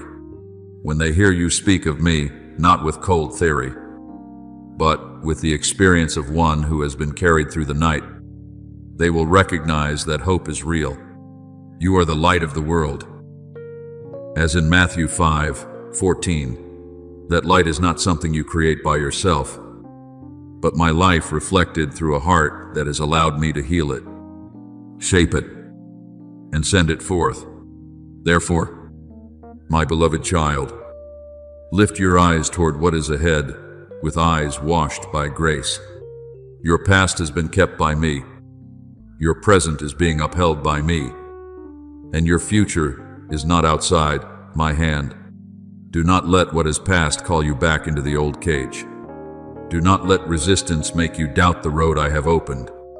Walk step by step in peace. Do what I place before you today. Love the people I bring beside you today. And keep your heart today in my light. As you walk this way, you will not only move forward, you will become a living testimony that my love heals deeper than every wound, guides more surely than every uncertainty, and makes the one who was once broken become strong, gentle, and free in my glory. My beloved child, I want you to see the depth of every step you take in the light of eternity. There are steps you think are only private choices between you and me, but in truth, they are leaving traces for the souls who will walk after you. When you choose to stand firm instead of turning back, to trust instead of sinking into doubt, to love instead of letting wounds decide how you live, you are quietly opening a holy path for others to enter. Make straight paths for your feet, so that what is lame may not be put out of joint, but rather be healed. As in Hebrews 12:13. Do you see? Your steadiness does not only preserve you, it can also become a road of healing for those who are weak, those who are feeling their way forward, those who need a living witness that my grace truly can lift a person up and help them keep walking. Do not underestimate your quiet faithfulness. A day when you guard your peace amid difficult words. A moment when you choose to pray before reacting. A season when you keep walking even though you have not yet seen the result. All of these are being written into the story of faith that I will use to encourage more people than you know. There are people who may never hear your entire testimony, but they will see the way you live. They will see in your eyes a steadiness that does not come from circumstances. In your words, a gentleness that has been refined. And in your steps, a faith that no longer trembles before every wind. You are a letter of Christ, written not with ink, but with the Spirit of the living God. As in 2 Corinthians 3:3. Your life, when placed in my hands, becomes an open letter through which others can read the faithfulness of their Father. Remember Rahab in the city of Jericho. In the eyes of many, she was only someone on the margins, living in a city about to fall, carrying a past that was not easy to honor. But when she chose to believe in the God of Israel and hung the scarlet cord in her window, that act did not save only her. Her whole family was protected, and her story was woven into the lineage of the Savior. By faith, Rahab did not perish with those who were disobedient. As in Hebrews 11:31. My beloved child, one choice of obedience can reach far beyond the limits of the present moment. A small sign of faith, when placed within covenant with me, can break old verdicts, open a new future, and become a doorway of blessing for people you never imagined you could touch. Therefore, when you look ahead, do not look as someone standing alone and trying to prove yourself. Look as a child who knows you are being sent into a story greater than yourself. I have led you through looking within so that you may recognize holy movements. I have taught you to see with my eyes so you will not be imprisoned by wounds and prejudice. I have trained you to worship so your heart will not be ruled by circumstances. I have taught you to surrender so your hands do not have to grip everything tightly. I have opened your eyes to signs so you may know that I am still whispering, and I have healed your memories so the past no longer holds the key to your future. All of these things are not separate from one another, but are like streams joining into one river, carrying you deeper into the life I have prepared. Now you can walk more steadily, not because you know everything, but because you know clearly the one who goes before you. The Lord goes before you. He himself will be with you. He will not leave you or forsake you. As in Deuteronomy 31:8. When that truth takes root, the fears that once distorted your vision will gradually lose their power. You no longer have to look at tomorrow through the eyes of someone who has been wounded, but through the eyes of one who has been loved, guided, and restored. Each step you take can become a confession that needs no noise. I am the faithful one, and the path by which I lead you is the path of peace. Even when you face trials, you can still stand firm, because your heart is not founded on what changes, but on the one who never changes. But my child, the journey of maturity does not close like a door that has been completed. It is like a holy spiral, each turn carrying you higher, deeper, and nearer to me. After every step forward, you will return again to listen within, not because you are moving backward, but because I always have new layers to reveal.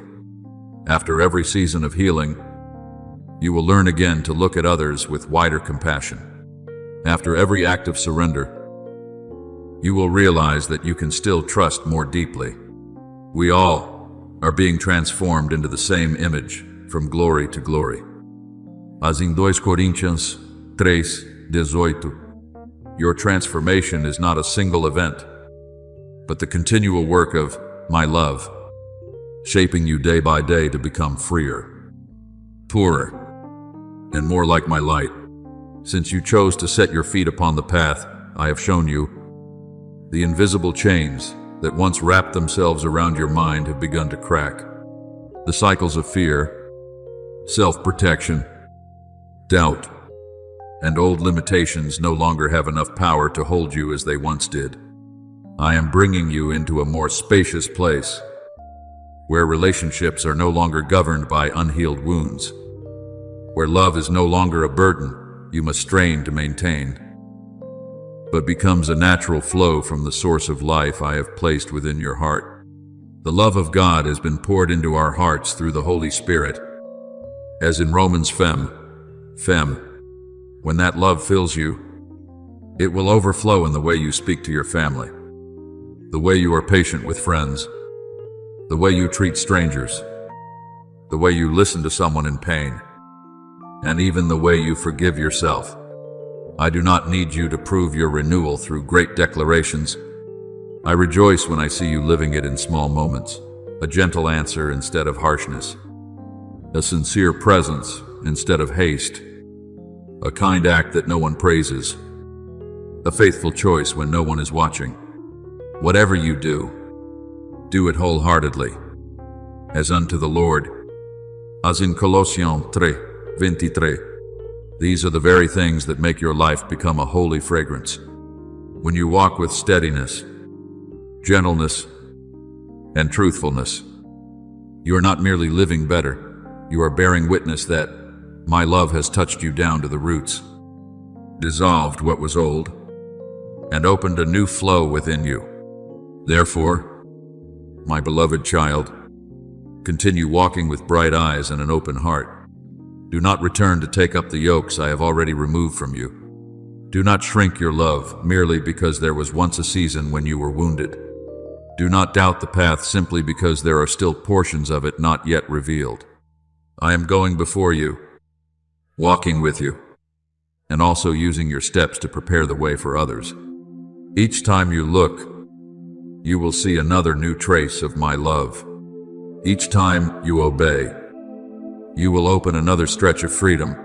Each time you love with maturity, you will allow the world around you to touch a small part of my kingdom. Walk firmly, for my hand is holding you. Love, truly, for the source of love within you comes from me. Live as one who has been set free, for the place I am leading you into is not the cage of fear, but the wide open land of grace, peace, and abundant life. My beloved child, what I am doing within you does not always need to be explained in words. There will be people who do not have enough patience to hear your whole story, who are not close enough to understand the seasons through which I have led you, and who are not deep enough to recognize the quiet battles you have overcome. Yet they can still touch my love through your life.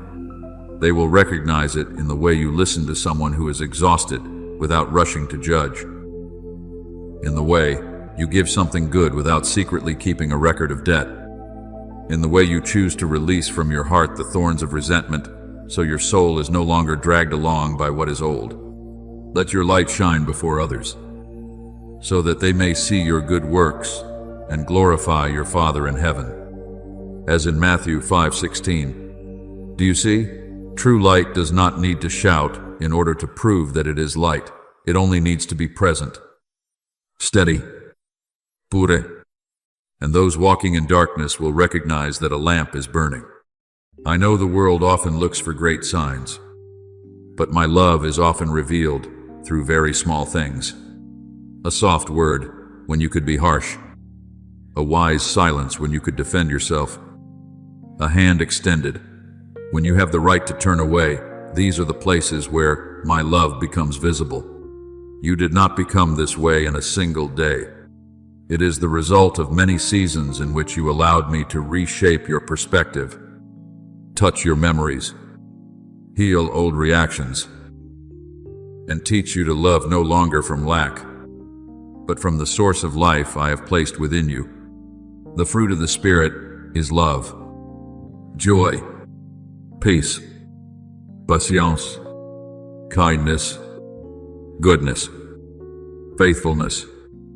As in Galatians 5:22, those fruits do not grow from striving, but from a life that remains in me long enough for the roots of the soul to drink from the waters of grace. Therefore, when the circumstances around you are still shifting, do not be surprised if your heart still finds a deep hidden place of peace. That peace does not come because everyone understands you, nor because everything is going smoothly in the way you expected. It comes from knowing that I am near, and my nearness is stronger than every noise outside. You will keep him in perfect peace, whose mind is stayed on you. As in Isaiah 26:3, when you set your heart upon me, you will no longer be carried away by every opinion, every judgment, and every change in others like a leaf before the wind. You may still feel pain and still see the complexity, but beneath it all, there is a firm rock reminding you, I have not left you, and the work I am doing within you has never stopped. However, my beloved child, I also want you to stay awake, wherever true life is present. Opposition may also arise. Do not be quick to see contrary winds as proof that you are on the wrong path. Sometimes the headwind itself shows that your sail has been set in the right direction. What I have sown in you is taking root, growing, and beginning to have influence. So resistance may appear to discourage you, but opposition has no authority to erase what I have spoken. If God is for us, who can be against us? As in Romans 8:31, you do not need to fear every opposing voice, because the final voice does not belong to human doubt, but to me, the one who has called you, kept you, and led you forward. Remember Nehemiah when he returned to rebuild the wall of Jerusalem. That work was not merely placing stone upon stone, it was restoring honor, protection, and hope for my people. But when the wall began to rise, Sanballat and Tobiah mocked, threatened, spread false reports, and tried to pull him down from the work. Nehemiah did not waste his strength chasing every attack. He answered, I am doing a great work, and I cannot come down. As in Nehemiah 3. Do you see? Spiritual maturity is knowing how to discern what needs a response and what is only noise, trying to pull you away from the place where I have set you. Not every doubtful word deserves your time. Not every misunderstanding requires your immediate defense. There are times when your most beautiful answer is to keep building, keep loving, keep being faithful, and keep your heart pure before me. I know there will be people who do not understand the journey you are walking. Some will see only one part of the story and quickly draw conclusions. Some will quietly doubt because they do not know what I have spoken to you in the secret place. Some may even distort your intentions and assign to you things that do not belong to your heart. But my child, do not let your soul be governed by the need to be approved by everyone. If I were still trying to please man, I would not be a servant of Christ. As in Galatians 10:10, you are not called to live under the changing scales of public opinion. You are called to walk according to my rhythm, even when that rhythm is quiet, unusual, difficult to explain, and does not fit into everyone's understanding. There is a sacred vow between me and you, and it does not always need to be brought before the crowd for proof. It is the deep agreement within your soul that you will follow the light I give, love in the way I teach, and live faithfully with what I have placed in your hands. The recognition of people may rise and fall like passing clouds upon the ground, but my acceptance of you does not change. I have called you by your name, you are mine. As in Isaiah 43:1, when you remember that you belong to me, you will tremble less before being misunderstood.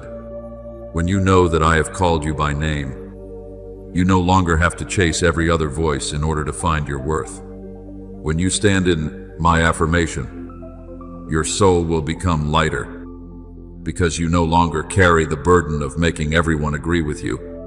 So release the need to explain every turn in the road. Not everyone has been prepared to understand what I am doing within you, and that does not make my plan any less holy.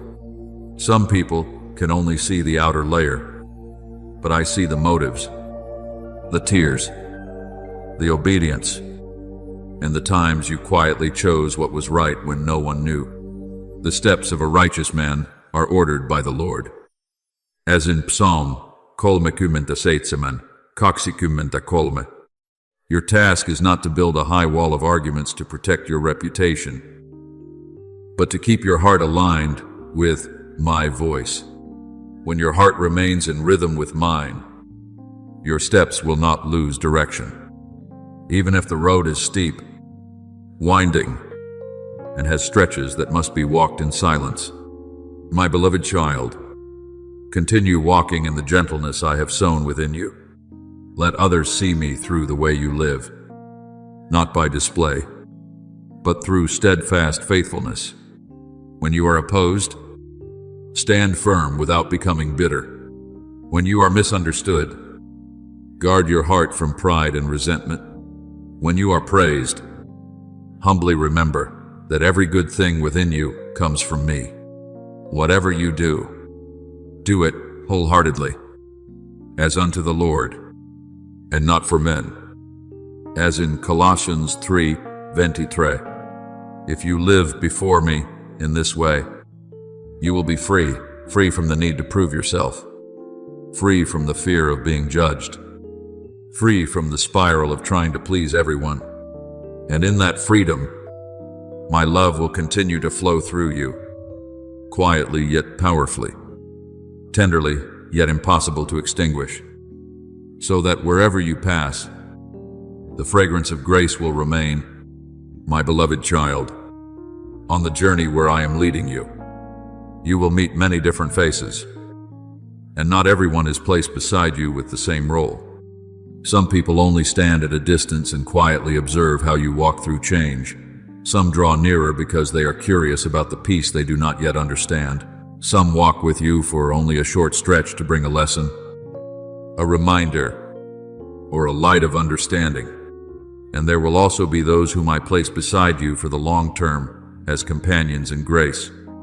Do not be quick to grieve when some people do not remain, and do not cling too tightly when I am teaching you to open your hands. For everything there is a season, and a time for every matter under heaven.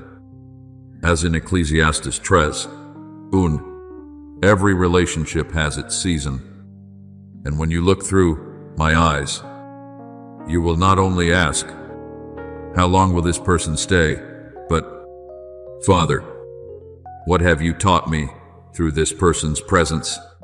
I know there were times when your heart measured the value of a connection by the length of time, by the degree of closeness, or by whether that person understood you completely. But my child, in the picture I am painting, there are very short brushstrokes that are still deeply necessary. A timely word of encouragement can keep you from giving up. Someone who once hurt you may help you recognize the place within your heart that needs healing. A person you meet only briefly may sow into you a sentence that makes your direction clearer. Iron sharpens iron, and one man sharpens another. As in Proverbs 27:17, some sharpening is not pleasant. But when I am in that process, it is not meant to wound you without purpose. It helps you become brighter, truer, and more mature in love. Therefore, receive people with wisdom and mercy. Love does not mean you open every door for everyone to enter the deepest place of your soul. Wisdom does not mean you close your heart coldly to all. I want you to learn holy balance, tender yet awake, generous yet with boundaries, sincere yet not losing your peace. Be wise as serpents and innocent as doves. As in Matthew 10:16, when you live this way, You will no longer be controlled by the fear of being abandoned or the need to be accepted. You will know who needs to be listened to, who needs to be forgiven from a distance, who needs to be supported, and who needs to be entrusted back to me. Remember Barnabas, the one called the son of encouragement in Acts 4:36. When Saul had newly turned back to me, and many people still feared him because of his past persecution of the church, Barnabas did not look at him only through his old history. He brought Saul to the apostles and testified about what I had done in his life. As in Acts 9. Do you see? A person who knows how to see through grace can become a bridge into a new destiny. Barnabas did not deny Saul's past, but he recognized my new work. In the same way, when you are healed, your eyes will no longer be quick to define people only by their old pages. You will know how to look deeper, pray more, and sometimes your trust at the right moment will help someone else find the courage to step into what I am calling them to become. The patience I have formed within you will also become a testimony that needs no noise. Some will look at you in the midst of shifting circumstances and wonder why you no longer fall apart as you once did.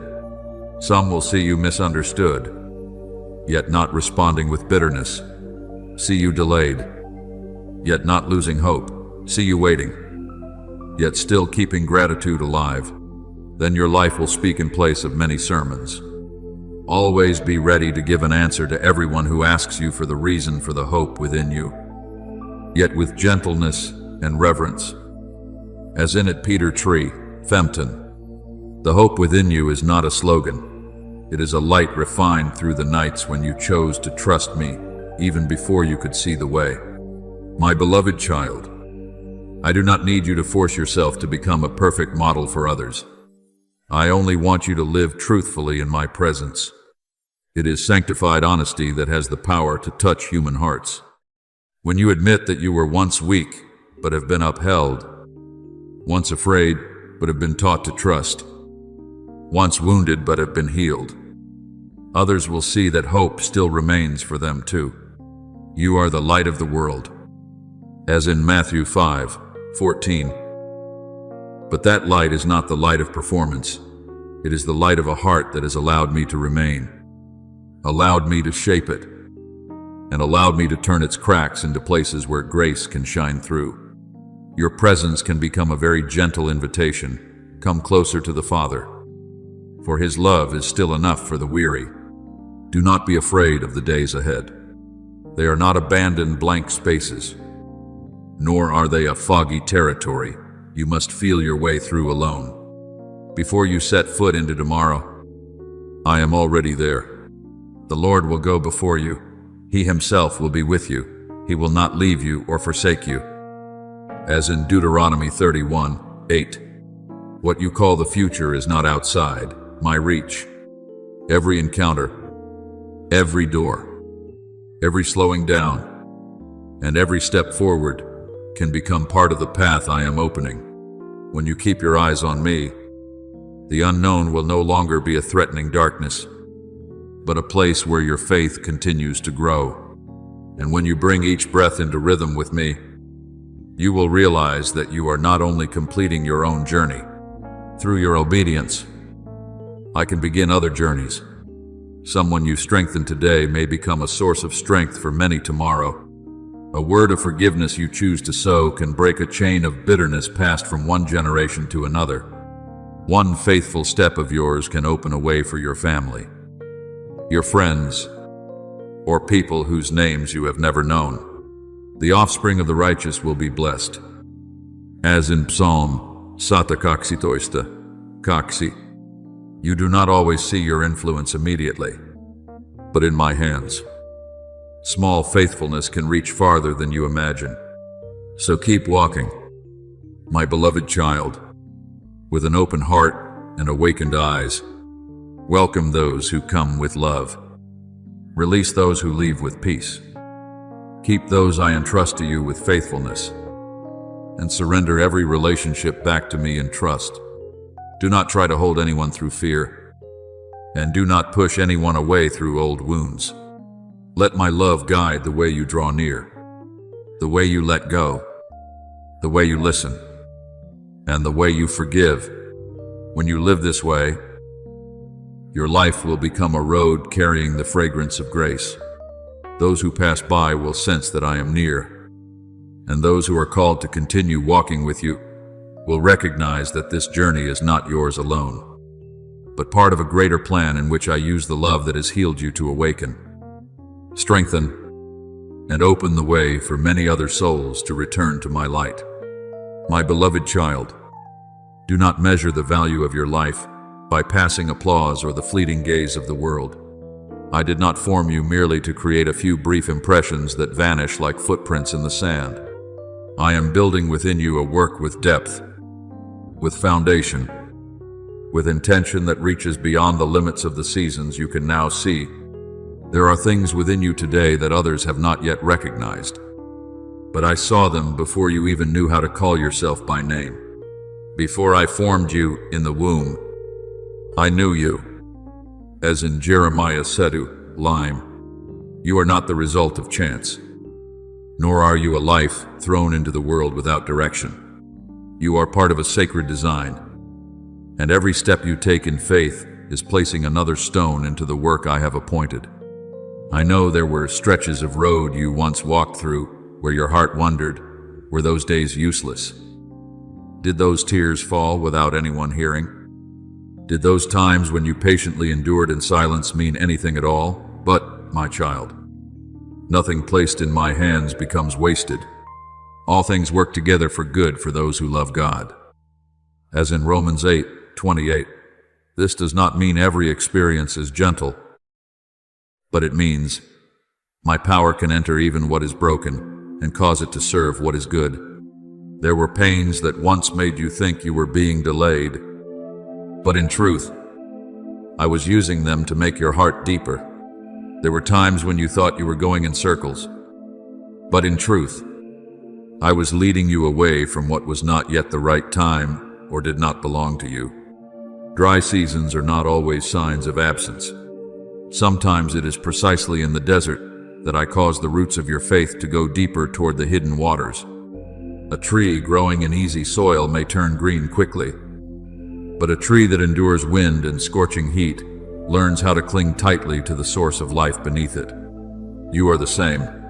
The days when you do not feel strong may be the very days when I am forming endurance within you. The nights when you do not hear many words may be the place where I teach you to trust my presence instead of relying only on feelings. I will open rivers on the bare heights and springs in the midst of the valleys. I will make the wilderness a pool of water. As in Isaiah 41:18, I do not only bring you out of dry places, I can also make the dry place itself become a testimony that I know how to cause life to overflow from where it seemed nothing remained. Remember David, my beloved child. When Samuel anointed him, the throne had already been appointed in my will, but the road to the throne was not immediately paved with glory. He returned to the fields, continued tending sheep, then passed through caves, pursuit, loneliness, and many nights when he had to strengthen himself in me. The world may have seen only a young man forgotten behind the flock, a fugitive running through the wilderness, but I saw a king being formed in the secret place. The Lord is my shepherd, I shall not want. As in Psalm 26 is not merely a beautiful song, but the testimony of one who had learned to recognize me in green pastures as well as in the valley of the shadow of death. In the same way, there are seasons when I do not lift you high immediately, because I am placing within you the qualities needed so that when the door opens, you will not lose your soul. Seasons of healing are also not only meant to erase pain. I heal you in order to enlarge your heart. When a wound is touched by me, that place does not merely stop bleeding. It begins to become a place where you understand others more deeply. With greater patience and gentleness, you will no longer look at the weak with the same harsh eyes as before, because you yourself have once needed to be lifted up.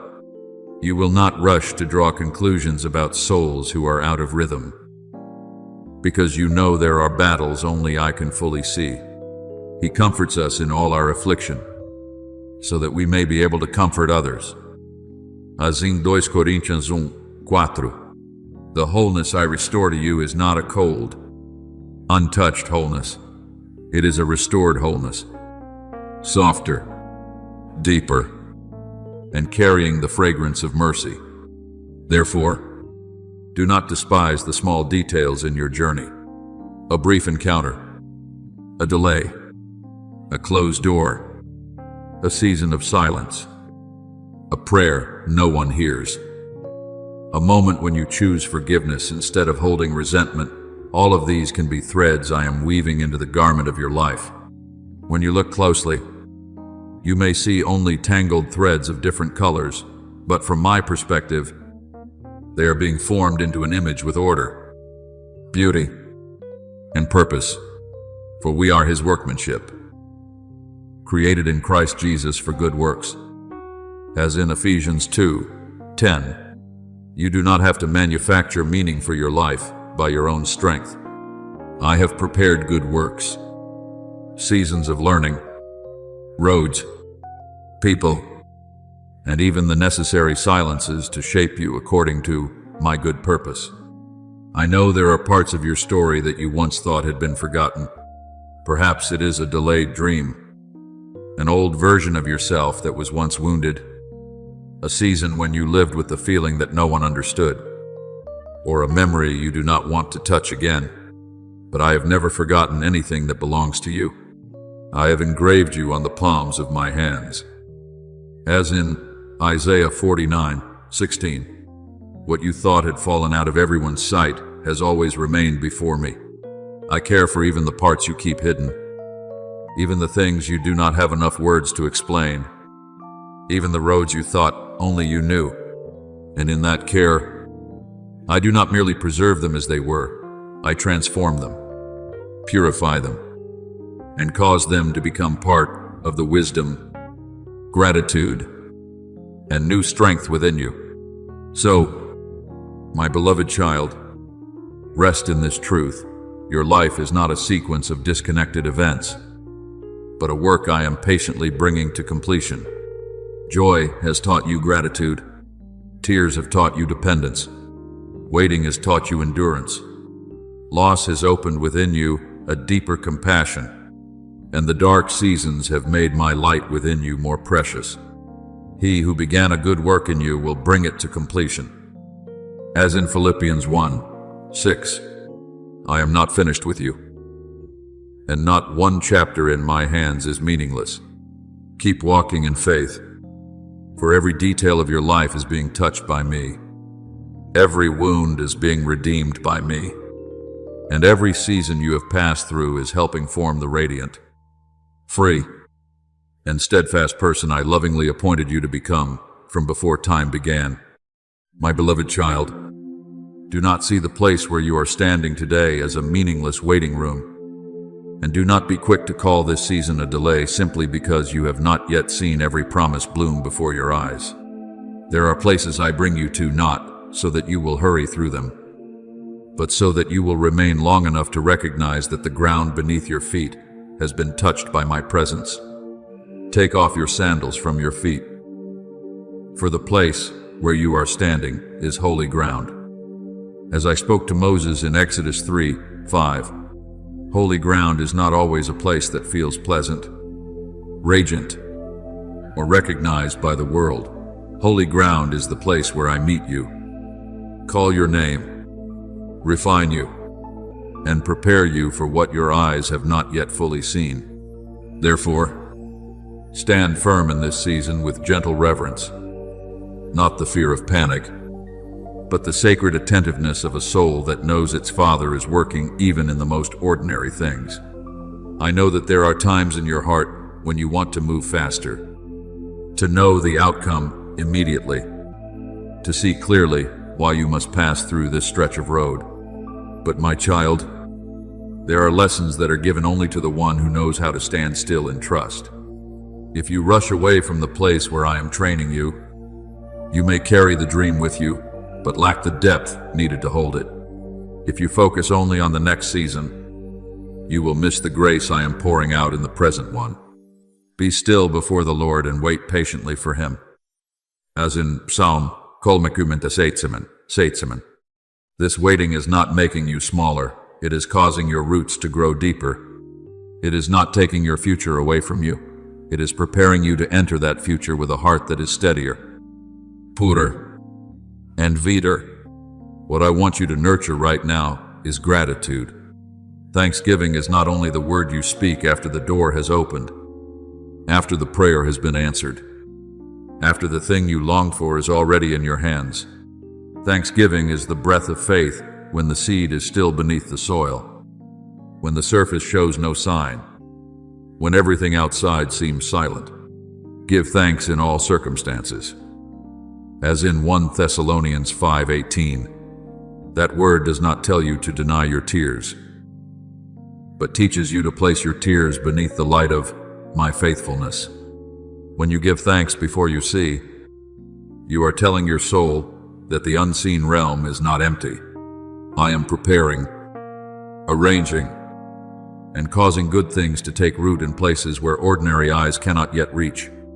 Remember Jacob on the road as he was fleeing, when he had only a stone for a pillow and night had fallen over, a future filled with uncertainty. In his eyes, that place may have seemed only like a temporary resting place for a weary and lonely man. But in a dream, he saw a ladder connecting earth and heaven, angels ascending and descending, and I spoke a promise over his life. As in Genesis 28, when Jacob awoke, he said, "Surely the Lord is in this place, and I did not know it." Do you see? There are places you think are only pauses between two stages of the journey, yet in truth they are Bethel, the place where I reveal that heaven is still open over you. Your present may look as simple as a stone beneath your head, but if I am present there, that place becomes the gate of heaven. Therefore, do not call this season a step backward. There are times when I place you in the middle of opposing currents, not so that the waters may sweep you away, but so that you may learn the strength of being rooted. When everything around you urges you to react, rush, compare, or doubt, I teach you to hold your place in peace, and having done all, to stand firm. As in Ephesians 6:13, standing firm is not being motionless in fear. It is the posture of one who knows where they have been placed and by whom they are kept. If you allow every changing wind to pull your heart in a different direction, you will become weary before the new season arrives. But when you stand in me, even the headwind becomes training, making your feet steadier and your vision clearer.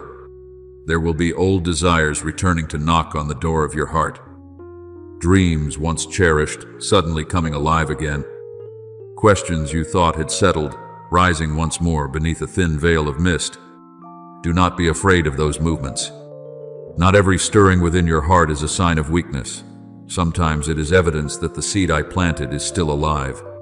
But bring them before me, so I may discern what needs to be restored, what needs to be purified, and what needs to be placed back into its proper time. Trust in the Lord with all your heart, and do not lean on your own understanding. As in Proverbs 3:5, when a desire returns, do not quickly grasp it out of the fear of losing it, and do not quickly push it away out of the fear of pain. Let me place my hand upon it, for in my hands what belongs to you will not be lost, but only made pure. My beloved child, there are moments before dawn that always seem longer and heavier than usual. The darkness then is not a sign that the light has failed, but the final boundary before the new day begins to break open. Weeping may stay for the night, but joy comes in the morning, as in Psalm 35. Therefore, when you feel a mist of uncertainty entering your heart, remember that I am not dimmed by your fog. I clearly see what you cannot yet see, firmly hold what you have not yet touched, and am leading you in the right rhythm. My dawn does not come late. It appears at the moment when your heart has become steady enough to receive the light without losing humility. Today, walk through this experience as one carrying sacred provision. Learn gratitude in small things, steadfastness in what remains unclear, listening in what is still silent, and trust in what has not yet taken form. I am using this very season to prepare you for the next one. What you learn today will become wisdom tomorrow. The peace you guard today will become strength in the new door. The gratitude you sow today will become fertile soil where the promise can bloom. I am here with you. I have not left you standing on barren ground, but on holy ground. And where I am present, no moment is wasted. No night is final. And no seed sown in faith will fail to be tended by me until it bears fruit in its appointed season. My beloved child, I want you to release from your hands the quiet pressure that insists everything must take shape at the speed you desire. I do not look at you with a ruler measuring speed or delay, nor do I judge you by what you accomplish within a certain amount of time. What I seek in you is a faithful heart, one that knows how to stand firm in the light it has received, how to walk steadily according to the small calling of each day, how to remain in peace even while the promise is still being woven in a place ordinary eyes cannot yet see. One who is faithful in a very little is also faithful in much. As in Luke kuusi toista, kymmenen. Do you see, the days that seem ordinary are the very place where I test and nurture your true strength. Not every silence is a delay. Often it is a holy room where I am preparing your heart to receive what I give without losing humility, clarity, and peace. The space between the promise and its fulfillment is not a forgotten emptiness. It is a mysterious soil where faith sends its roots deeper than passing emotions. In that in-between place, you learn that trust is not only rejoicing when you see a sign, but guarding your heart even when nothing outward has changed. You learn that patience is not helplessly standing by, but the strength that knows how to wait in obedience. The testing of your faith produces steadfastness, and let steadfastness have its full effect. As in James 1:3-4, I am completing a work within you before I place the fullness of the new thing into your hands.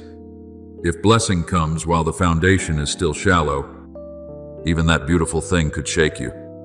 But when your roots have gone deep into me, you will not be uprooted from the holy ground, where I have placed you by the winds of success, pressure, or expectation. Remember Simeon in the temple. He had received the promise that he would not see death before he had seen my Christ. Day after day, he waited, without noise, without creating false signs for himself, without departing from hope.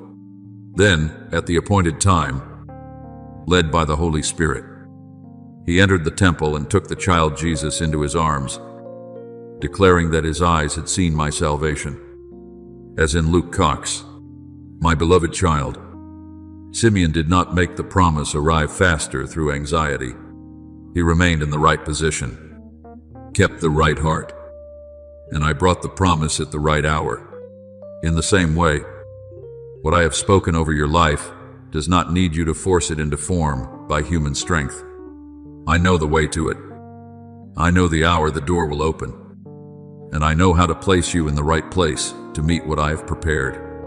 Therefore, when the urge rises within you to intervene too soon, to pull the future closer through fear, pause and return to me. Say in the secret place, Father, I trust your timing. That small prayer will draw your soul out of the spiral of haste and place you again beneath the shadow of peace. The vision awaits its appointed time. It hastens to the end. If it seems slow, wait for it will surely come. As in Habakkuk 2:3. I am not late because of helplessness, nor do I hurry because of pressure. My timing is early enough to keep you from despair, and mature enough for every necessary element to be brought into proper alignment. You only need to be faithful to today's light, follow today's guidance, love within today's duty, and leave tomorrow in my hands.